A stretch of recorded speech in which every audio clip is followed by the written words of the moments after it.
always good to be in Lodo. It is August, and the home team is looking to rock.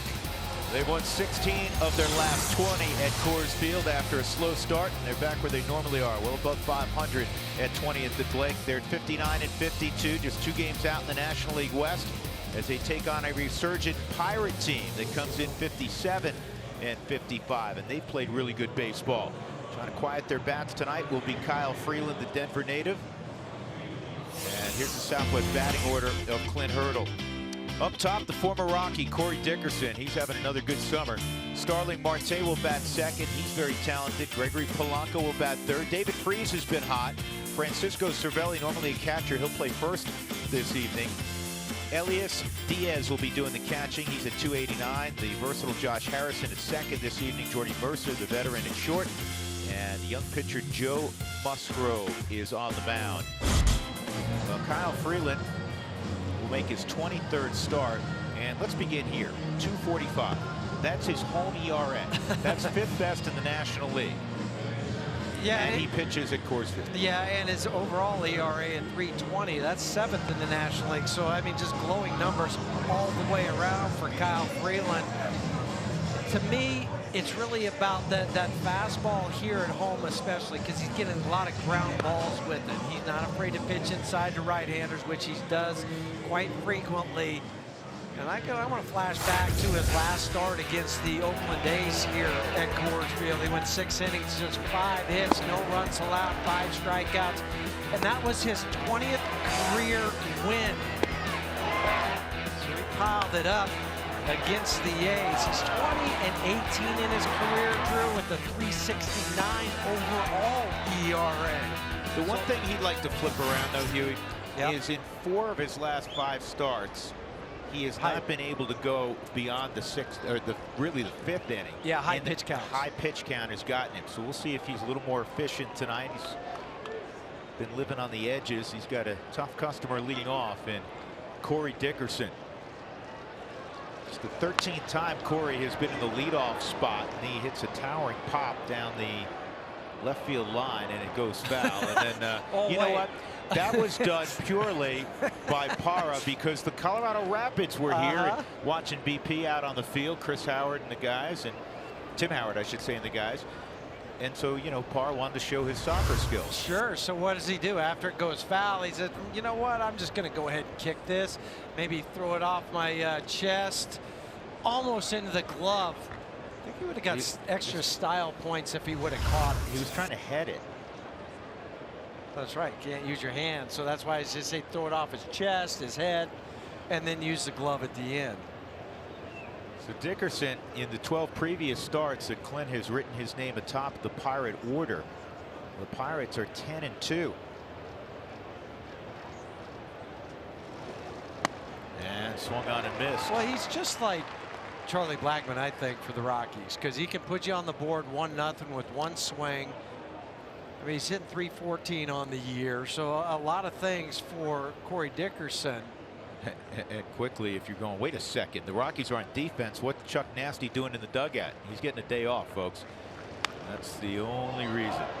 He'll be back in there tomorrow. Well, he's been grinding hard, not only through that road trip, but also the All-Star game. You go all the way back to the All-Star game and the extra attention there.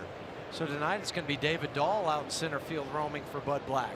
And even though there's 4 additional days off during the Major League season as negotiated in the latest CBA, the Rockies are in the midst of playing every single day. This is toward Nolan foul.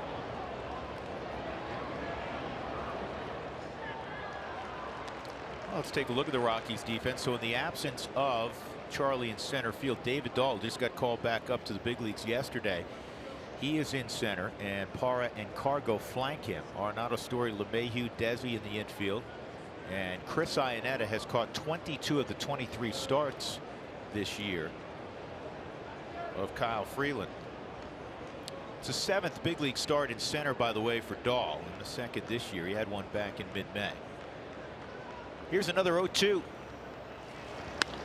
And that is going to be a base hit to center field. Good piece of hitting by Dickerson. He went down on a slider that was away from him and punched a single. So Dickerson stays hot. He hit 400 in the month of July. Yeah, slugged 829 on the Subaru Supermo, but this is what Corey Dickerson can do.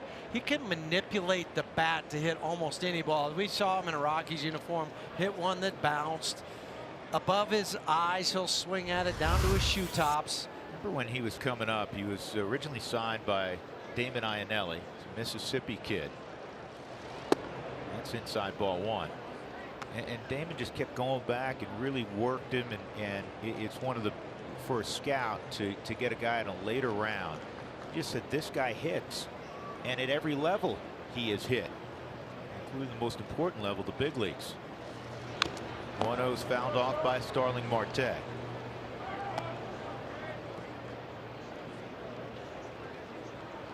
Marte has interesting splits. I want you to explain this, Jeff. He's hitting .309 against righties. Outstanding, right? Yeah. Against lefties, he's hitting .207, and he's a right-handed hitter. Sorry, I got nothing Got for nothing you. for me? Let's hope that trend continues. That's right.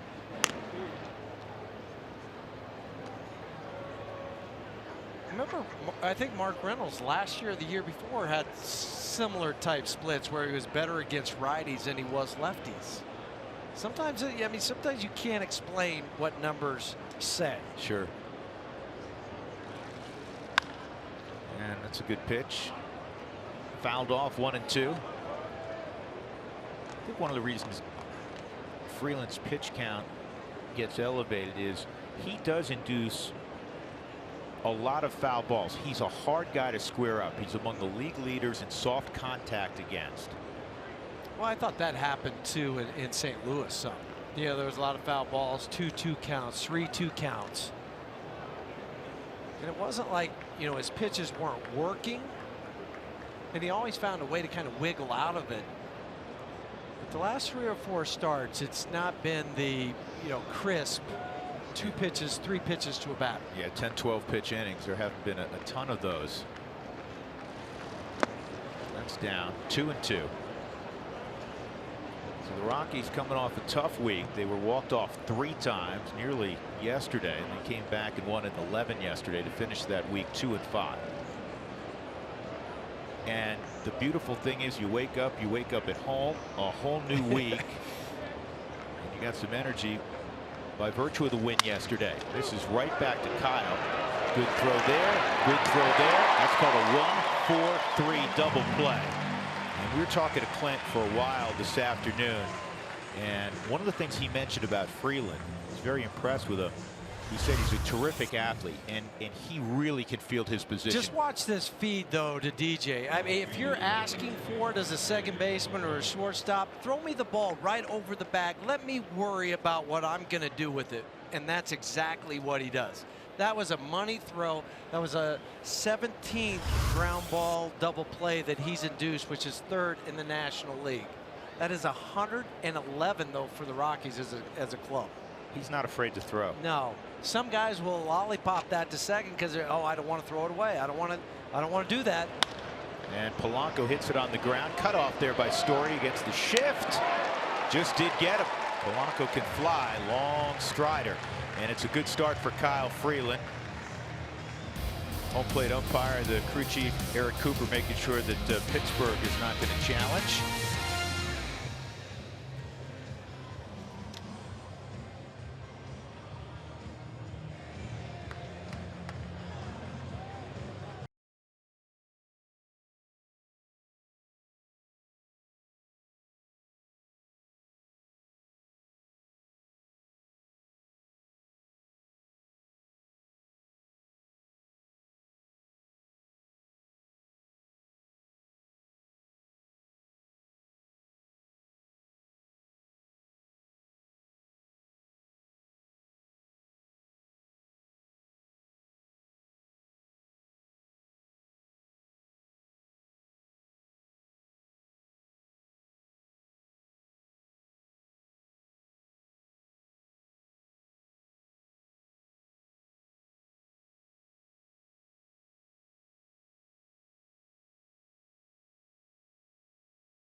fine, getting a day off. He's been scuffling a little bit with the bat. And you know how he grinds, so it's good to get 24 hours off. Back in there tomorrow. So David Dahl will lead off for the Rockies. And here's the rest of the Southwest batting order for Buddy Black on this Monday night, August the 6th, 2018. Jeff Houston, in case you were wondering what year it was. DJ will bat second. Another flip. Cargo is going to bat third. He's done that throughout his career, but most of this year it's been Nolan third. They flip-flop. Cargo 3, Nolan 4 tonight. Story will bat fifth. Parra, Desmond, Iannetta. And the big reason why, a little change in the batting order, but he said, listen, Cargo's been one of the most productive hitters in baseball the last couple of months. Of course, Nolan has also. And he said, we need to score more runs, quite frankly. And they've gone the last couple of weeks where it's just been about 3.5 runs a night. So it's going to shake it up a little bit. See where that takes this offense. Joe Musgrove's on the line, on the hill. He'll throw 3 kinds of fastballs, folks. He'll throw the 4-seamer up, and he'll touch 95 with it. He'll throw the 2-seamer, Huey, and he also cuts it. Yeah, and that's what makes it difficult. So it's about 70%, 71% of the time that he throws the fastball. Lefties, he'll throw the changeup. Right-handers, he'll throw the slider. And he's not afraid to come in. He gets a pop up to Jordy Mercer for the first out of the night. DJ LeMahieu coming up here, and here are the Bucks on defense. The Pirates have scuffled a bit defensively. They've made their fair share of errors. In left field's Corey Dickerson, our old friend. The 2 guys next to him can run and they can throw in Marte and Polanco. In fact, that outfield leads the National League in assists. David Freese at third, Jordy Mercer, Josh Harrison, and a guy who's not played a ton of first base in his career. He's more of a catcher, Francisco Cervelli. But he's at first tonight. Because Josh Bell's out. Josh Bell will be out for another couple of days. So Clint told us there's a possibility he may be activated on Wednesday. I think they'll have a better idea because he was taking ground balls today during batting practice. See how he feels tomorrow and see if he can come off the DL then. This is in the air to center. It's right at Marte. And DJ's retired, 2 outs. Josh Bell. Or Trevor Story's good friend from their youth baseball. Yeah, they played a ton together growing up. They work out together in the offseason. So Cervelli at first base. Now this is just his 9th game over there, 8th start. So 2 gone, and Cargo is up to 291. Will step up. Cargo yesterday nearly hit one out in the 4th inning on an 0-2 pitch. He hit one of those missiles to left center field off the very top of the wall for a double. And this is a bouncer to Josh Harrison. So the Rockies go quietly in the first against Musgrove. And we'll go to inning number 2. No score at Coors Field. The Rockies and Pirates, game 1 of 3.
It's time for Built for Baseball, brought to you by T-Mobile. Look at this, folks. Kyle Freeland, a 3.71 ERA through his first 50 big league starts. It's the second lowest in Rockies history to a guy they just saw. He didn't pitch against the Rockies, but he was with the Brewers in the dugout cheering his teammates on. Jhoulys Chacín.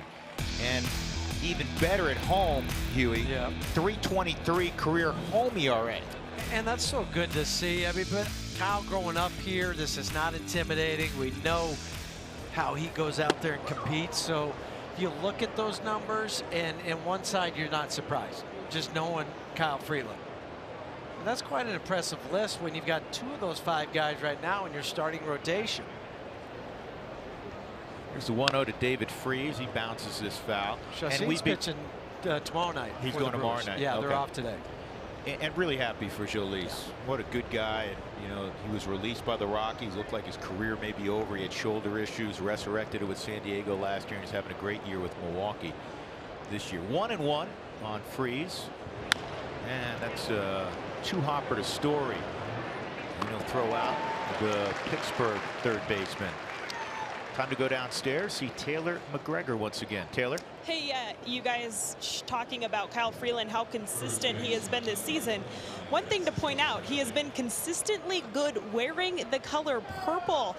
Now, we asked him why purple, and he says, well, I wore purple in college when he was at the University of Evansville, and at the beginning of the year, he said, I was having trouble finding a jersey to win in. I wore purple, and ever since then, I've been able to pitch really well. So when we were showing that highlight reel, every single highlight except for one was in a purple jersey, and that's why. Purple Aces, the Evansville Purple Aces. That was a pretty cool logo, too. The Aces with the star. Yeah. Good stuff. And we just saw Wes Carroll, his coach, Jamie's brother. He was down in St. Louis with his whole family visiting Kyle.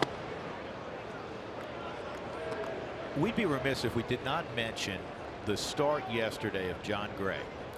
He's had 4 starts since a short stint in Albuquerque, and the Gray Wolf has been outstanding. Yesterday, he deserved to win. That's why you can't just measure a starting pitcher by wins and losses. He went 8 innings. He allowed 1 run on 4 hits. He punched out 8, walked just 2. I mean, and he saved his best for last. That's the what most dominating inning, wouldn't you think? The 8th? Yeah, when he struck out the side in the 8th inning. And, you know, for John Gray, 2-0 since he's come back. But more importantly, the club's 4-0 during that time. And just the way he is taken the demotion and turned it around into a positive. That's what you need. Yeah, that to me tells a lot. This is in the air to shallow center. Here comes David Dahl. That may have been knuckling a little bit. I think it was. Cervelli's out. Yeah, because David started charging, then he stopped, then he charged again, and ends up having to slide and make that catch. And we've said sometimes the toughest ball for an outfielder or center fielder is the one hit right at him. Gets it into this glove on the Subaru Supermo. And then he had time to really lock it down before the wrist hit the ground. Sometimes that, if you don't, when your wrist hits the ground, it'll pop that ball out of the glove. So with 2 outs, that'll bring up the catcher, Elias Diaz, 27-year-old from Venezuela. Done a nice job this year for Clint's Pirates. In fact, when they went on that 11-game winning streak, because Cervelli's been banged up, he was behind the plate, I think, every game. And he's turned himself into a pretty good offensive player, because remember when he first came up, he was catch and throw. Yep. That's what he was known for. Been particularly good against lefties, and he's got some pop. You know, lefties this year, he is hitting .390 off of left-handed pitching. Just .244 off the righties. 1-1, and this is in the air to left center field. Here comes Parra, and that's a strong inning from Kyle Freeland, and he minimized the pitch count as well. We'll go to the bottom of the 2nd. No score, 10-pitch inning.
5-6 in the second for the Rockies against Joe Musgrove.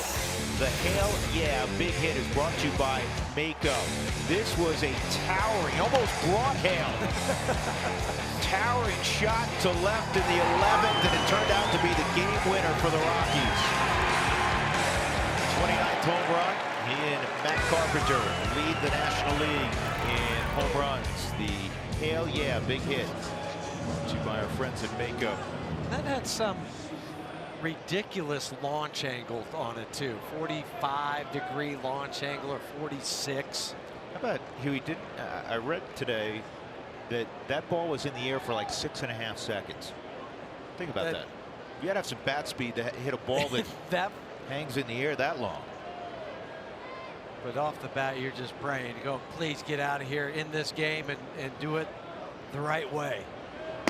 Musgrove hits the strike zone there on the outer edge.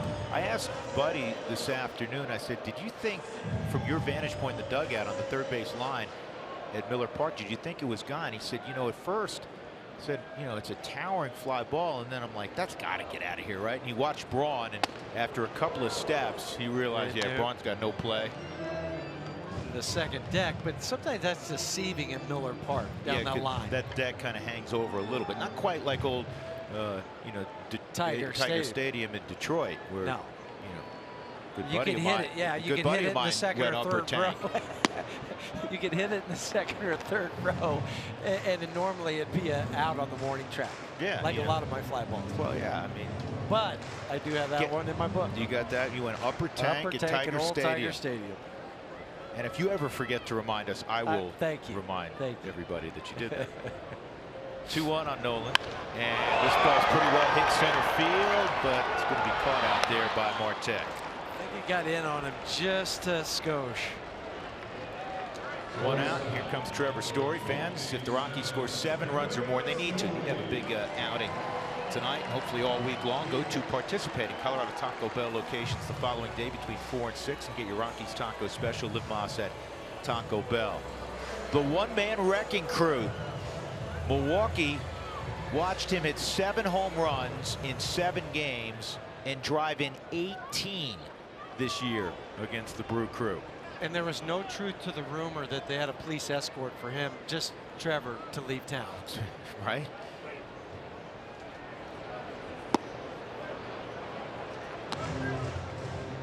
This guy Joe Musgrove is 25-year-old, drafted in the first round by Toronto out of high school, supplemental first-round pick back in 2011. He's from El Cajon, California. He's a big dude. He's 6'5", 260 pounds. Yeah. And he's been involved, Huey, in a couple of big trades. Well, the one with Toronto was with Happ, and then the big one with Houston, I think, is Garrett Cole. So he's well thought of. Yeah. And last year, as a youngster, he slotted out of spring training with the Astros. We know what kind of year they had, in the 4th spot. And as a starter, he scuffled last year. 4-8, a 6.12 ERA in 15 starts. They moved him to the pen, and he was really good out of the pen. He ended up last year overall 11-12 with the 4.52 ERA. So you talk about his starting numbers, then what he did as reliever tells you how good he was. And for a kid getting his first real work at the big league level, he learned a lot. He's just 25. This is in the air, also to center field. So Musgrove so far been able to keep the Rockies just off the barrel. Not a big strikeout guy. In 67 innings, 54 strikeouts. That'll bring up Gerardo.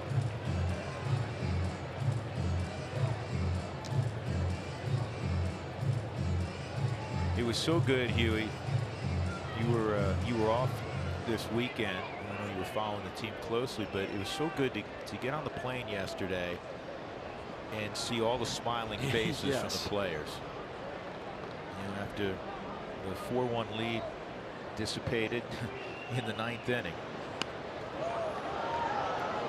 Yeah, I know some of the guys are thinking, oh no, not again. There's only human nature. I've been there. I know what that's like. Right. And I'm going to ask you about that because, you know, as fans, even as broadcasters, you're up here and you're like, oh my goodness, what are we watching again? But as players, when you're out there, you know, on defense, you're thinking the same thing, right? Well, especially after the home run was hit to lead off that inning by Moustakas. Thinking, oh boy. This is line to center field. Marte's going to get there. He only needed one fielder that inning. We'll go to the third. No score. Kyle Freeland pitching well, and so is Joe Musgrove in the early going.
And check out the new sign. 2007 NL Champ sign has been moved next to the retired initials in right center field, and how fitting that it is done so right before Clint Hurdle comes to town, the Rockies' former manager, who was the manager during that infamous 2007 run.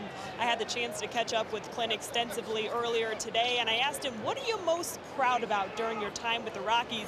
And he says, you know, I hate to use the word proud, but when you look up and you see that 2007 NL Champ sign, he's like, it's a feeling that's hard to describe. It was just such a special time for him, the players, and the entire city of Denver. So really cool to see that. And I also want to clarify that that is not the sign that used to hang above the scoreboard. They had it remade. So that's an entirely new sign they placed there in right center field. They had to get rid of the old one when they expanded the scoreboard in the offseason. Guys. Yeah, Clint takes great pride in his many years in Denver, and in fact Carla and Christian are in town. Maddie is back home. We have a great story on Maddie, and so many people know that, you know, about Maddie's background, and she turns 16 tomorrow, sweet 16, and she's headed to the Taylor Swift concert back in Pittsburgh at Heinz Field, and she is so excited about that. I can't believe she's 16. It's unbelievable. Huh? And folks, she's doing great. And so Carla and their son Christian are here in Denver, and Carla and Christian came in early, and by the time Clint and the team landed, he had to wait at the hotel because they were at our buddy Big Bill's eating pizza. They went right back to their old haunts. I don't blame them. No. Who doesn't love Big Bill's pizza? We've had too many meals there. He is the best, Big Bill.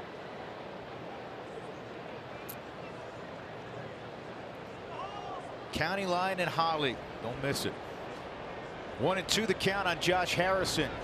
And Freeland strikes him out on a backdoor cutter. One out for a strikeout tonight for Freeland. That'll bring up Jordy Mercer. Well, that'll bring us for the win, and it's brought to you by our good friends at Pizza Ranch. There's no place like home. Who doesn't love coming back to this place? Coors Field. The Rockies do 16-4 at Coors Field since June 19th. They've won 6 out of the last 7 series. The only time they didn't was that split with Houston where they went 1-1. ERA 3.28. We know what they did in July, 12-2 here. So a lot of good things happening at 20th and Blake.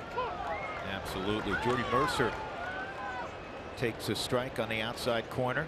I was at Billings this past weekend attending a charity event, and there was a Pizza Ranch up there, and I walked in there asking for the Corey Sullivan special. What'd you get? Story, does he make this play? Cut it out! Cut it out! What a play by Story. When are we going to stop being like amazed by this? Because it happens all the time. But it's not an easy play. He just makes it look this way on the Subaru Supermo. This isn't even close. No. I mean, that's a step and a half. On a shortstop. I mean, Mercer, I'm not making him D. Gordon, but, you know, Jordy's a good athlete. He can run. There's no better feeling, too, for an infielder when you make this play, you come up, and as soon as you let go of it, you know it's going to be an out. And then what you know, the pitcher comes up. Yeah, Musgrove's going to throw out a double.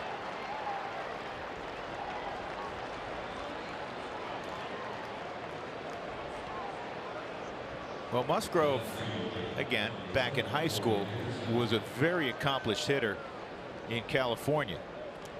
Well, he's 4 for 16 on the year now after that double. So real quick, let me finish that story. So they said they could only give the discount to Corey Sullivan at Pizza Ranch. So I didn't get That's how it works? Yeah, so I didn't get it. It's Corey's personal discount. Yes. Yeah. But I took a picture there by the Pizza Ranch and sent it to him, just to double check.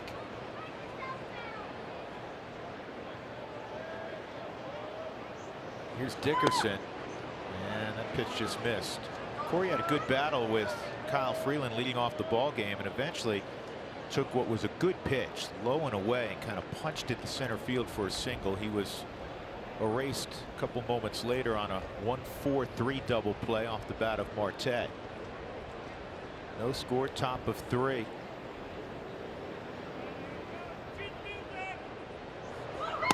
That's a strike.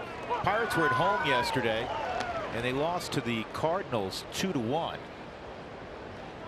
Clint's team out on a 10-day road trip beginning tonight. They'll see San Francisco and Minneapolis also on this excursion. Won 5 of their last 6 on the road. They, like the Rockies, have been hot the last month or so. And despite the fact the Rockies had that 2-5 week, you know, over their last 33 games, they're still 21-12 and all 33 against above 500 teams, and it continues with the Pirates in town. Yeah, and you go out past that, you get the Dodgers, and then you go out on the road again to Houston, Atlanta. So there's really only a couple clubs or a couple series that you're going to play against that are teams below 500, and both of those series are against the Padres. Here's the 1-2 on Dickerson, and it's fouled off. And you know, if you think, boy, this is unusual, that many series in a row, that many games in a row against plus 500, if you're thinking that, folks, you're absolutely right. If you go back the last 10 years in Major League Baseball, all the teams, it's happened only 5 times where a team has played another team 35 straight times that are above 500. And of course, the Rockies are guaranteed these next couple to play the Pirates above 500 because they're 2 over. Another 1-2, and that's a good pitch. Slowly hit. This can be tough. Oh no, it's not. Story does it again. Pretty good inning for the all-star shortstop. When you talk about a two-way player, he can hit for power, and boy, can he ever pick it at short. With the bare hand. Unbelievable.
It's coming to the plate. And folks, in case you missed it yesterday, that catch he made off of Christian Yelich to start the ball game.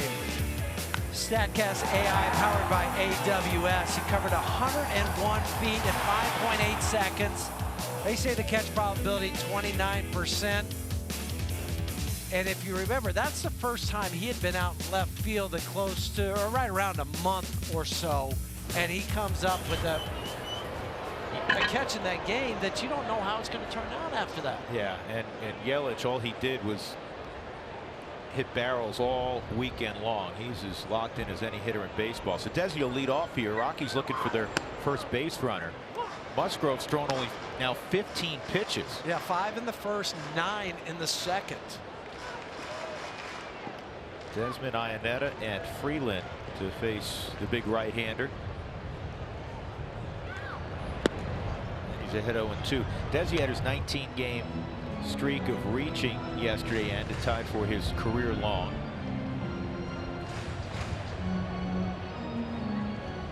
The other impressive thing about that catch, Desi was fearless because Charlie Blackmon was coming at him at the same time. It's almost like that wide receiver going over the middle. You don't know who is he going to clip my legs when I go up to try to make that catch, or how hard am I going to get it hit? Yeah, it doesn't matter where you put Desi, you're going to get outstanding defense. Rockies trying to figure out Joe Musgrove. Well, the first time that the Rockies have seen Joe.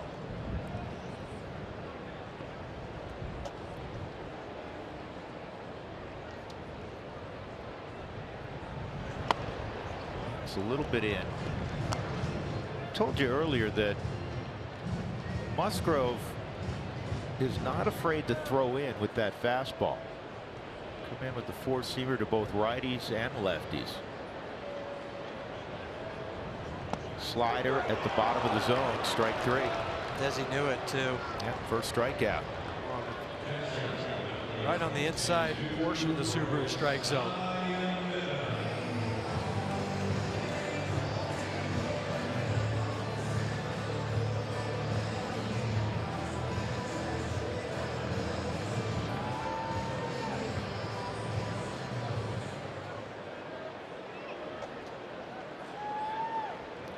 One out, Chris Iannetta. Chris trying to snap an 0 for 17.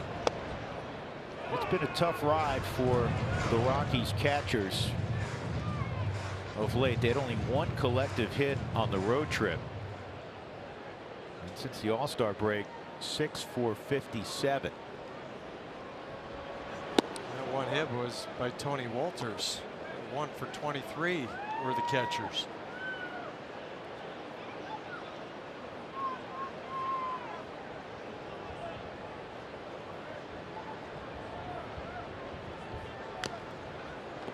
You got to get some traction going offensively, because the way the Rockies lineup is constructed virtually every night, whoever is the catcher, whether it's Murphy or Walters or Chris, they're going to hit 8.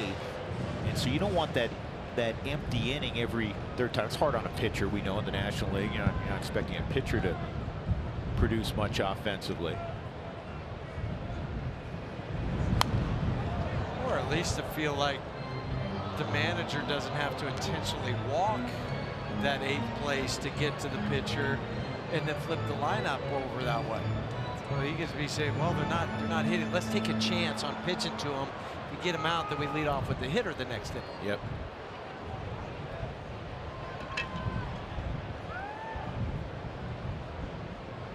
One, 2, slider, and it's pulled foul. It's past. It's too cold.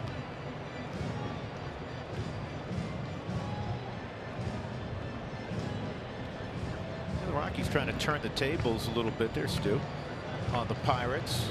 Pirates have won 9 of their last 12 games at Coors Field. They've done it with offense. They've had 18 home runs, scored 88 runs. Had a home run in 9 straight here at Coors.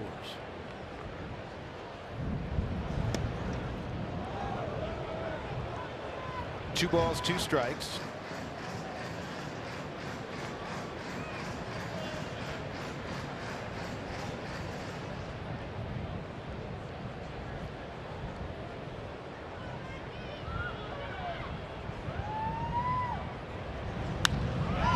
Harris hits this to left, and it'll be grabbed out there by Dickerson. 2 outs, and that'll bring up Freeland. Join in on the conversation, folks. Send us your questions, comments, photos. Use Twitter. I think you've heard of Twitter. Include the hashtag Twitter Talk. My partner Jeff Houston, huge social media guy. I told you I'm on Instagram. You are on Instagram. I'm not. Well, I guess I'm on Instagram, but I never look. On Twitter, you know, I tweet out like once every 3 days something of profound importance. This is too short. Jordan Mercer goes to one knee. And the Rockies have yet to reach in 3 innings against Joe Musgrove. We'll go to the 4th. No score at Coors Field.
Baseball on AT Sportsnet is brought to you by Subaru. Love, it's what makes a Subaru a Subaru.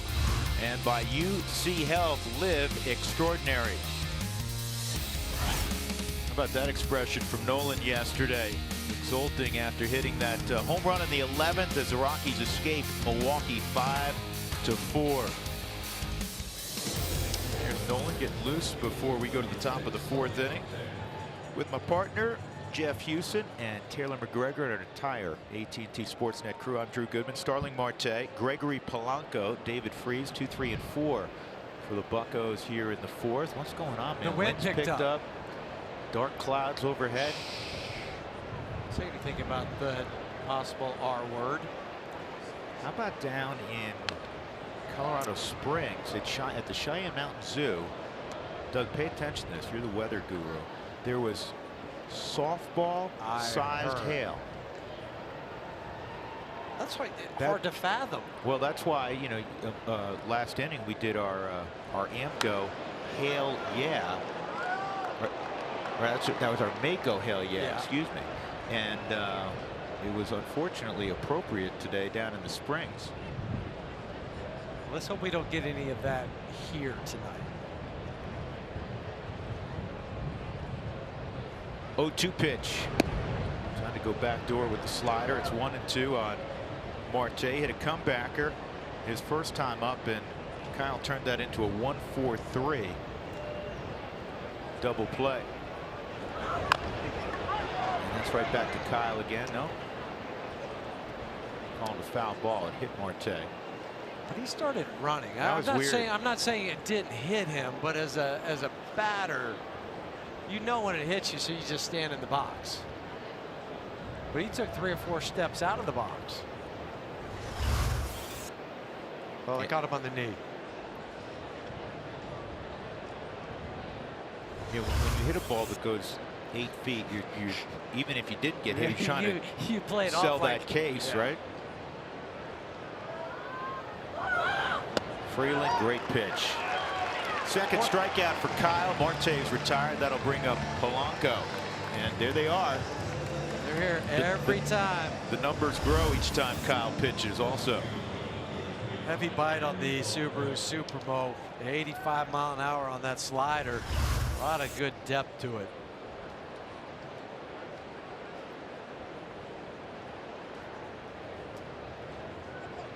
So 1 out. Polanco at the plate.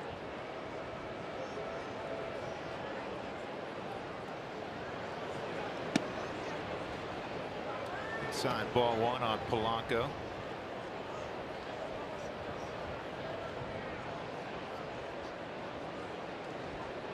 One for his last 15 at the plate. I've always liked this guy, Huey. I know you have also. And Yeah. This is a very athletic guy with a lot of pop. Can hit in the middle of your lineup. Runs well. 3-0. First one of those tonight from Freeland.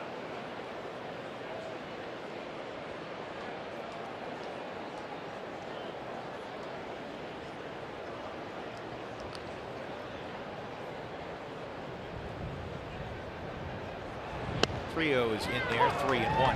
The Pirates had a very interesting late July leading up to the trade deadline. Typically, you know, the Pirates, if they make moves, they're not going to make huge moves. They made a couple of big ones. Chris Archer, acquired from Tampa Bay. We'll see him on a Wednesday. Keona Kella, who was the closer for Texas, that's inside ball 1. He was acquired. And they're going, those are guys that are under control to 2021. So Archer obviously slots right into their rotation, and now they have another guy on the back end, along with, you know, their bullpen's pretty strong on the back end now. Well, Kella had 24 saves in the American League, and they gave up 2 number 1s in Meadows and Glasnow for Chris Archer. But as you said, for the next 3 years, they've got him under control. Felipe Vasquez will remain the closer, the big strong lefty. That's in the air to fairly deep center field. Dahl's got plenty of room. And Freeze is retired. 2 gone. That'll bring up Cervelli. But they weren't done. They also claimed Danny Echeverria from Tampa Bay today. You see Chris Archer. Here's the other move that they make, because Jordy Marshall's going to be a free agent at the end of this year. So Echeverria, to me, can always at least catch the ball. He was as athletic as there was at shortstop watching him down in Miami. Yeah, it's a good pickup. Good waiver wire claim for Pittsburgh. So Neil Huntington and his group very, very aggressive here before the trade deadline, and was, of course, buoyed by the 11-game winning streak a few weeks ago from the Pirates. I got a flinch out of Eric Cooper, the home plate umpire. He should have flinched and pumped his right arm. That was in the strike zone. That's what I thought too. He's trying to play it off like that ball was down, but I think he might be whispering in Chris's ear. I missed that one.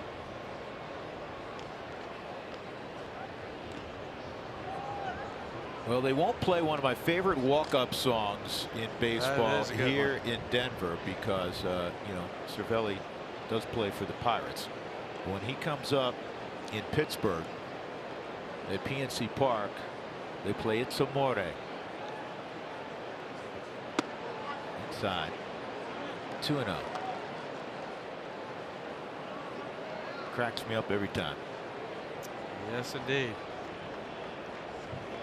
Francisco from Venezuela. Part of his family had immigrated to Venezuela from Italy. So that's why the connection. There's a sizable Italian population in Venezuela.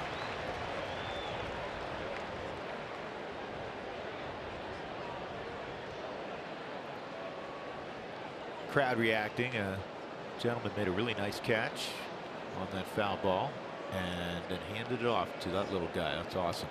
2-1. That's the way it should work. That's right. And they both were wearing Rockies hats.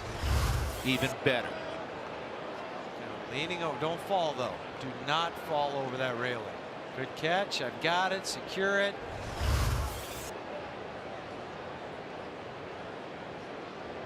Love it.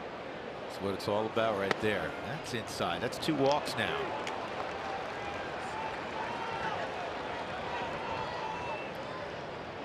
Steve Foster writing down some notes. That'll bring up Diaz, the catcher. It's been one of the issues for the Rockies. One of the issues for the Rockies bullpen is the number of walks. At times just trying to be too fine with a pitch. This is a scary guy too. 7 home runs, 25 RBIs on the season. And you said it when he came up last time. He's hit .390 against lefties. Last 12 games hitting over 300, so he's in a good spot. You got to be careful of him ambushing the first fastball that he sees.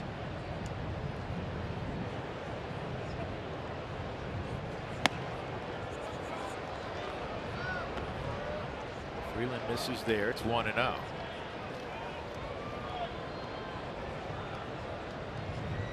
News is, though, with runners in scoring position, 2 outs, Kyle finds that way this year. Just a .06 hitting off Kyle with 2 outs and runners in scoring position. 106.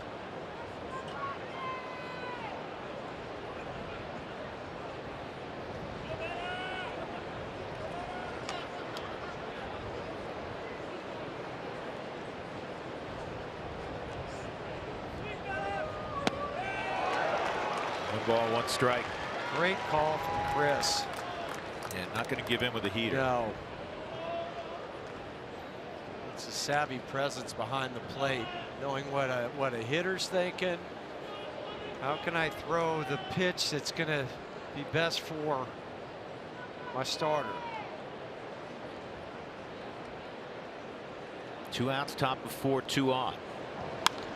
And this is playable for Desmond. He's got it. Inning over. 2 walks. Did not hurt Kyle Freeland.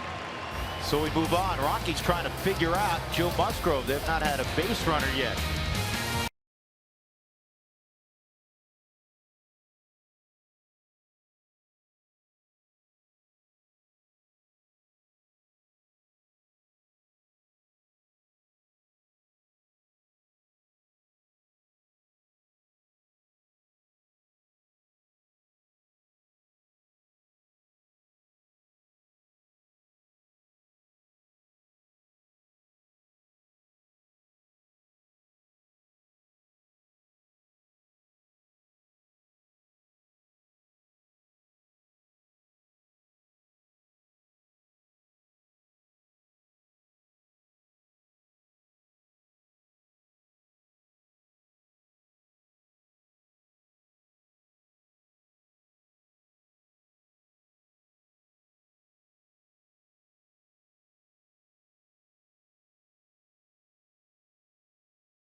Looking for their first base runners. We head to the bottom of the 4th. Hey fans, MLB at Bat is your #1 Rockies app. Customize your experience to catch every moment this season. Get Rockies home screen icons and features such as the MLB.TV Game of the Day, pitch tracking, in-game highlights, stats, news, and more. Download MLB at Bat today. All right, everybody's heading to bat, Huey, against Joe Musgrove. See what they learned. Here comes David Dahl, batting leadoff tonight, playing center field. Charlie Blackmon getting the night off. I think the game plan, just watching the early amount of swings, was let's attack him early. Well, he's throwing only, to your point, he's thrown 29 pitches here. And 21 of them for strikes. Yeah, as he begins the 4th inning. Play Dahl to pull in the outfield. And that's a little cutter. 0-2. Well, and for Musgrove, cut fastball be about 88, 89 miles an hour. The sinker around the same. The four-seamer is at 93 on average. Let's see the numbers for David on the Subaru StatCast. Teams have hit the cutter at a 298 clip. It's the four-seam fastball at 95.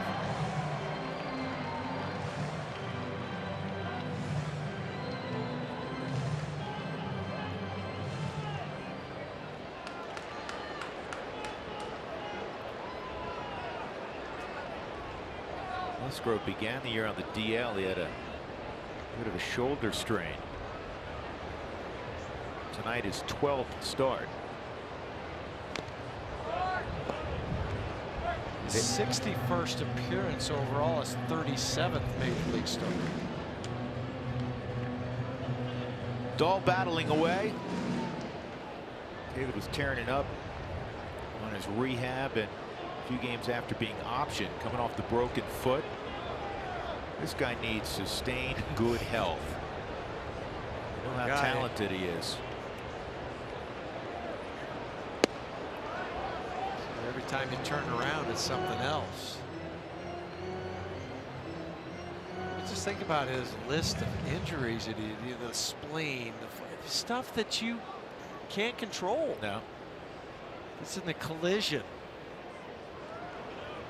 Fouls a ball off his foot. And this is to Dickerson and left. It'll be an easy play. 10 in a row to begin the ball game, retired by Musgrove. And that'll bring up DJ.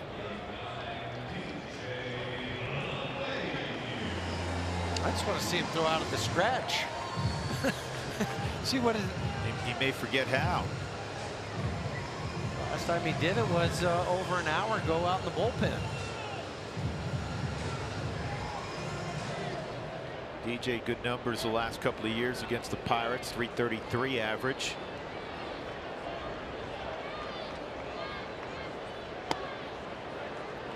And he takes a strike. So the Rockies win 5-4 yesterday in 11.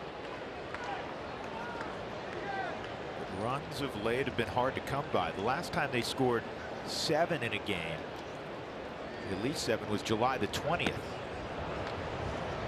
That was when they won down in Arizona 11-10.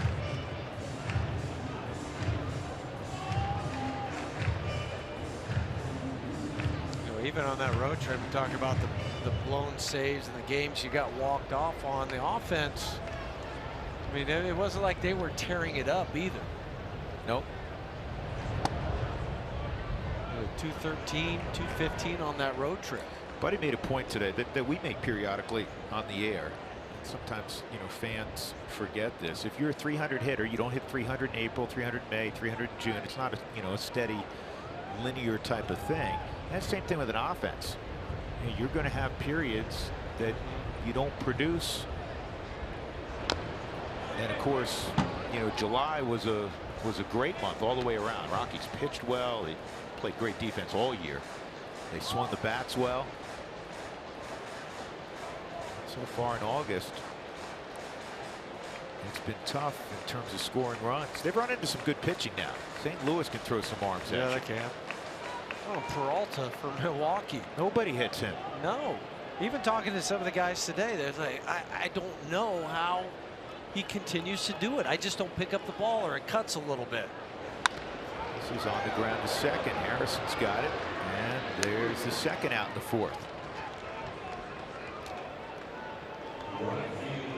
11 in a row to begin the ball game, retired by Musgrove.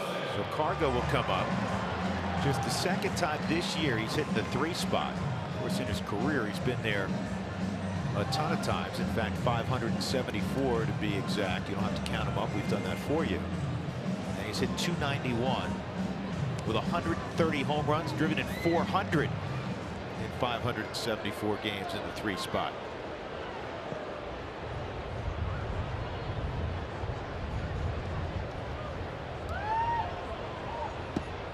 And that slider's down low, ball 1. Cargo bounced to second, his first appearance against Musgrove.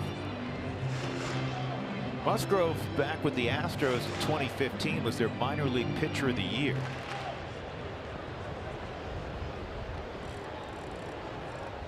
Again, came in the offseason in the Garrett Cole trade. And a strike.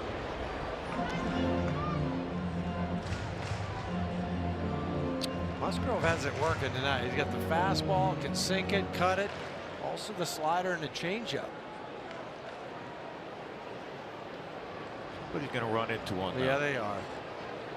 Agreed. That's sharply hit. Oh, a play by Harrison. Josh Harrison takes a base hit from Cargo to end the 4th inning. He is perfect through 4, but Kyle Freeland's been tough to hit also. We've got no score at 20th and Blake. We'll move on to inning number 5.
High-speed challenge question. Go to AT Sportsnet RM on Twitter to cast your vote. We'll show you the results during our post-game show.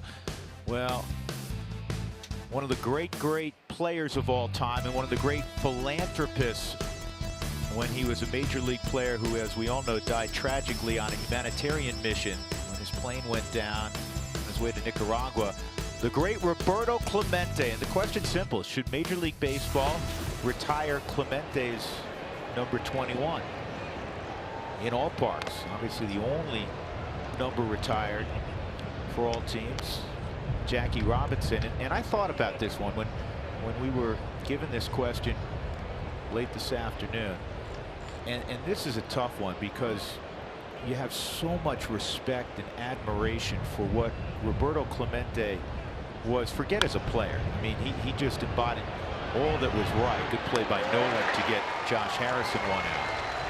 All that you want in a human being. Forget whether or not he was a marvelous player. However, Jackie Robinson for me was a transcendent figure. What he went through in breaking the color line in 1947.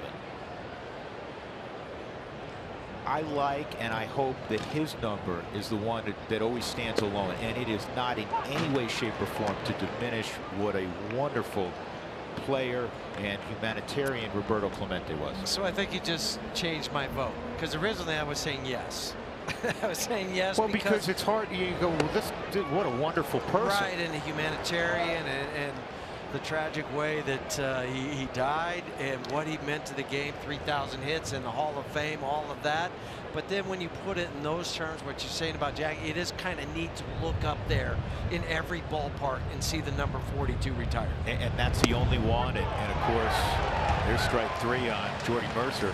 And of course, you know, once a year, every player in baseball wears 42 on their back. Coaches wear 42 on their back. The managers. But that's what makes this question so great, is you can debate it. Boy, What a pitch from Kyle Freeland on the Subaru Supermo. That's a backdoor cutter. So Kyle's got 2 outs. Now he's going to try to get Joe Musgrove. Musgrove doubled his first time up with 2 outs. Pitch him a little different now. First career extra base hit. That was a home run cut. Yeah. So I got a double. I'm trying to get halfway to the cycle with a homer. Yeah, it's an interesting question, but as it begins to rain out,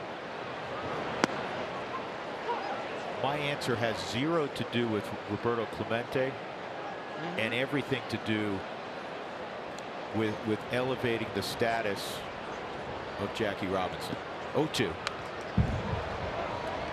That's why your dad was a lawyer. I can tell, because you know how to argue and persuade people, because you changed my mind. Well, I'm just telling you. How many beers have we had as a crew late at night where we've debated whatever the topic du jour was? A lot. Yeah. Swung on a miss. Great inning for Kyle. Strikeouts of Mercer and Musgrove. He's got 4 of those. We march to the bottom of the 5th inning. What a duel.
Routine when you're a major league player and you're on the road a lot, traveling can get a bit monotonous, but the Pittsburgh Pirates making sure they've got some variety. Check out them landing in Denver last night, all of them wearing a different NBA jersey. You can tell they're having fun. And funny story about this, the Rockies plane actually landing about 10 minutes before the Pirates plane landed, so we were on the tarmac waiting for our luggage, and we saw them land, saw them start to come off the plane. We're like, what are they wearing? Come to find out, they were all wearing NBA jerseys, and there in fact was one Nuggets jersey, and the man who was wearing that was the guy on the hill tonight for the Pirates in Joe Musgrove. And you guys can also notice that I am holding an umbrella. That is because it is hailing down here, not just raining, a little bit of hail to go along with the baseball game tonight, guys.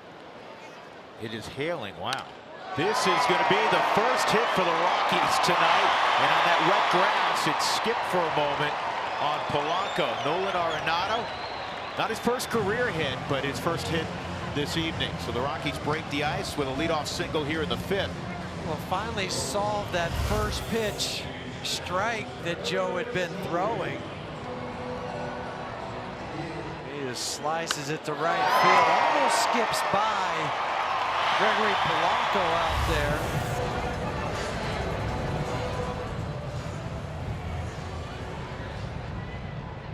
And now it's story time. Outfield deep, pretty much straight up for Trevor.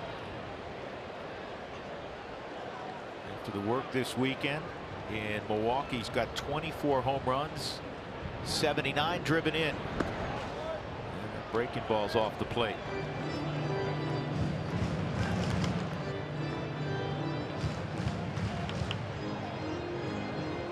Trevor this year in the 7 ball games against Milwaukee had 4 separate games in which he drove in 4.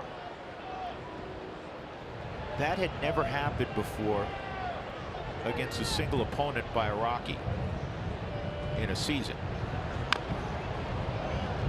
And it happens against a team outside the NL West, where you're not playing.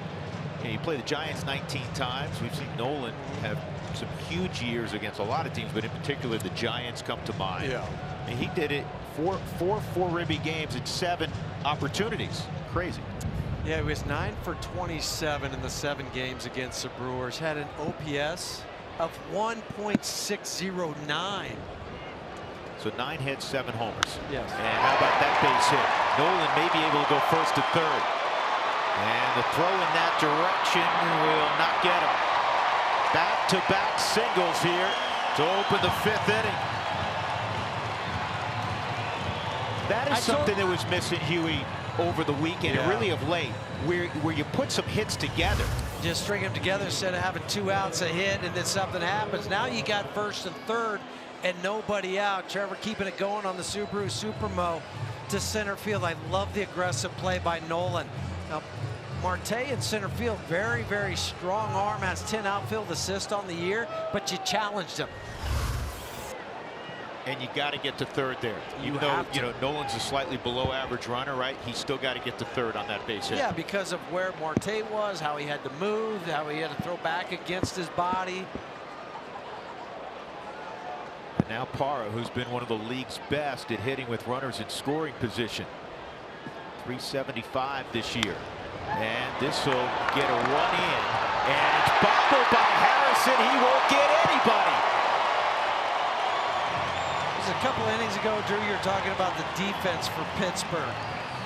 They have committed 73 errors now, going to make it 74 after this drop by Josh Harrison, a .982 fielding percentage. That's 13th or 3rd lowest in the National League, 13th worst in the National League, 26th in all of baseball. He tried to do the flip before he fielded it and then bobbled it again. It is an RBI for Parra. And now it's first and second, still nobody out. And Ian Desmond coming up. 1-0 Colorado. Think about it. The inning began and Joe Musgrove had a perfect game. Nolan line single to right. Trevor Story through the raindrops and the hail. Line single to center. I said I wanted to see him throw out of the stretch. Finally. He's out of the stretch and he's not liking it right now. Desi looking at a slider his first time up. It's really coming down right now to the point where you wonder if Eric Cooper's going to throw his hands up. I mean, it is pouring. Yes, he's going to get everybody off the field.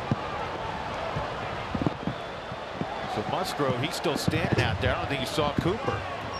He 5 guys were already off the field for the Pirates. He had his head down and he's looking in for a sign. He goes, wait a second, I'll have a catcher.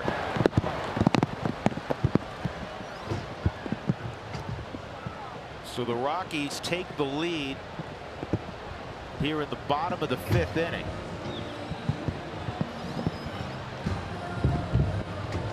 And Desmond will have a 1-strike count when we resume. And hopefully it's one of those quick Colorado storms going through. Mentioned it a moment ago, the Rockies put a couple of hits together. You can't just sit back all year and rely on the ball getting hit over the wall. We know the Rockies can do that. They got it up and down the order, but you're going to have to manufacture some runs, and you're going to have innings where single, double, walk, single, that type of thing. To me, a lot of times that puts more pressure on the opponent when you do that, because after the one swing of the bat, you get a couple runs, you go, okay, you kind of reset because nobody's on base. But now when you constantly look out there defensively, and as a pitcher, oh, you got first and third. Now you got first and second and nobody out. They already got a run in, puts more pressure on the opposition. Right now, Huey, the pressure is on the Rockies grounds crew to get that tarp out there quickly, because it is really coming down. And they did move quickly. They got the infield covered. Hopefully it is a quick break, and then we're back out there watching baseball. Rockies have a 1-0 lead. We'll take you to an edition of the club right now while we wait this little storm out.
that shower has moved on through, and we're about ready to play baseball again. And the great thing is that I don't think it's going to affect either starting pitcher. It'll be a delay of right at 30 minutes. Joe Musgrove had a perfect game going to the 5th.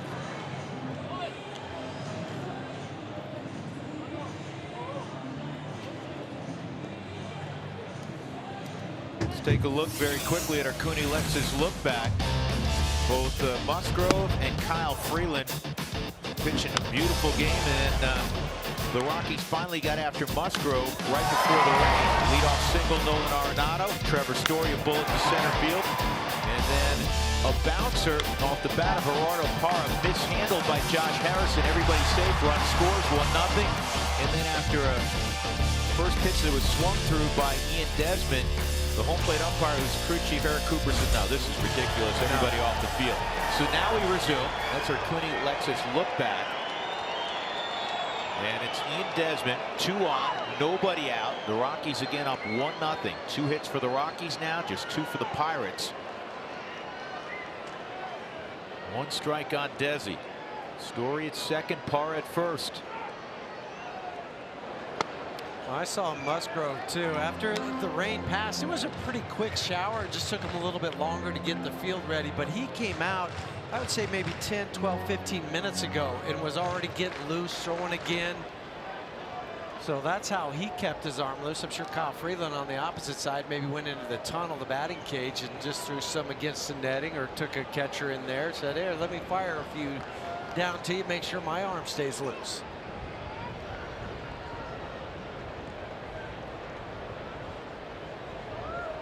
Interesting, as you know, Huey, you've been through a million of these rain delays, and what it does to a pitcher. Does it have an adverse effect?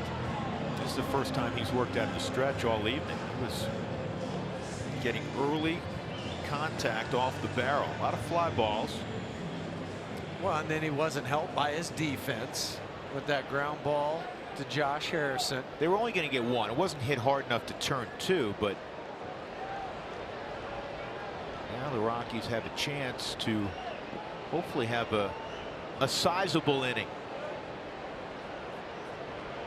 Story, excuse me, Desmond with Iannetta on deck, and that's inside. Spot was the last pitch on the Subaru strike zone. 2-1. I think too, psychologically for Joe, he said, well, if I could have got that 1 out, there'd been just a guy at first base, not another runner at scoring position and nobody out. How do young pitchers handle stress? 2-1 from the 25-year-old. Rockies played the Pirates pretty early on. It was that road trip, Washington, Pittsburgh. They won the first 2 games of that, and then lost the Wednesday day game in Pittsburgh. As we mentioned earlier, Clinton, the Pirates have won 9 of their last 12 here at 20th and Blake. So the Rockies trying to rewrite that script a bit, or quite a bit. Quite a bit. 2-2. Oh, that's nowhere close. Desi will wear that. He started skating toward first, and then he said, "Wow, man, that hurts." Now he's going to kind of limp to first base. Keith Duggar's going to come out and check on him. Did this get him in the? Right on the backside on the Subaru Supermo. 5th time he's been hit this year. And some people go, well, you know, fleshy part. I don't care where you get hit, folks. If it's yeah, you get hit by a 92-mile-an-hour fastball, it doesn't matter. I love it. You know, at high school games or youth ball, you always hear people yell, "Wear it!" You know, wear it. It hurts. I'm telling you. And you know what? We know how, you know, Desi's ripped. That hit maybe more upper hamstring. Desi's all right. And now the bases are loaded, nobody out. You're in that tough spot now. 8th spot in the lineup. Iannetta at the plate. Chris has to lift the baseball here. Yeah, look for something up and away. Those are the easiest balls you can lifted to the opposite field. Easiest ball to get underneath.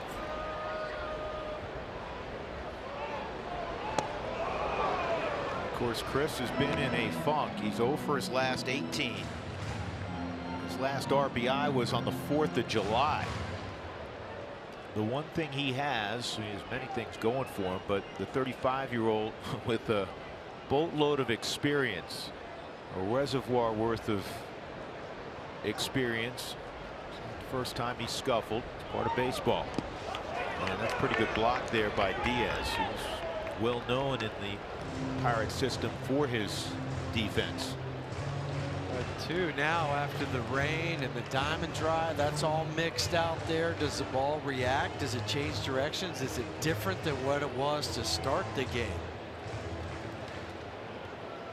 See the different colorization of the dirt there by home plate. That's where it's still moist in some spots, and some spots it's still being dried out by the diamond drive. 1-1. Good take. 2-1. And it's clearly inside of the Subaru strike zone. That looked like the similar pitch that rode back in and hit Ian Desmond. Well, again, he's not afraid to throw inside. And if you throw inside, you're going to hit some people. Iannetta with a lot of speed on base. Story at third. Parra runs decently at second. And of course, Desmond runs well at first. Hit a gap, they could all score. 2-1. 3-1. And that was the same pitch, pitch 1 and pitch 4 on the Subaru strike zones. Both of those were hard sliders. First one Chris swung at, that one he laid off. Things about Iannetta. I say this all the time. Even though he hasn't had a hit in a while, he's going to give you a quality at bat. 3-1, everything in his favor. All the heat right now on Musgrove. Bases full of Rockies, nobody out. Colorado 1-0 here at the bottom of the 5th. And this is for Chris too, a clear the mind moment. 3-1, you're in the driver's seat, but just clear your mind. Just look for the ball somewhere where you can drive it. And that's called a strike. He was in the Subaru strike zone right at the top. That was a cutter.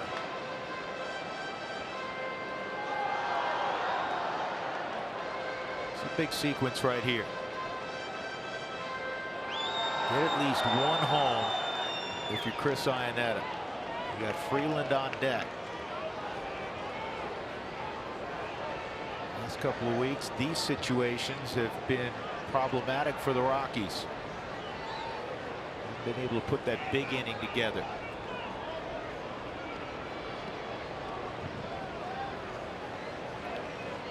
Sometimes they've just been getting that productive out. Yeah.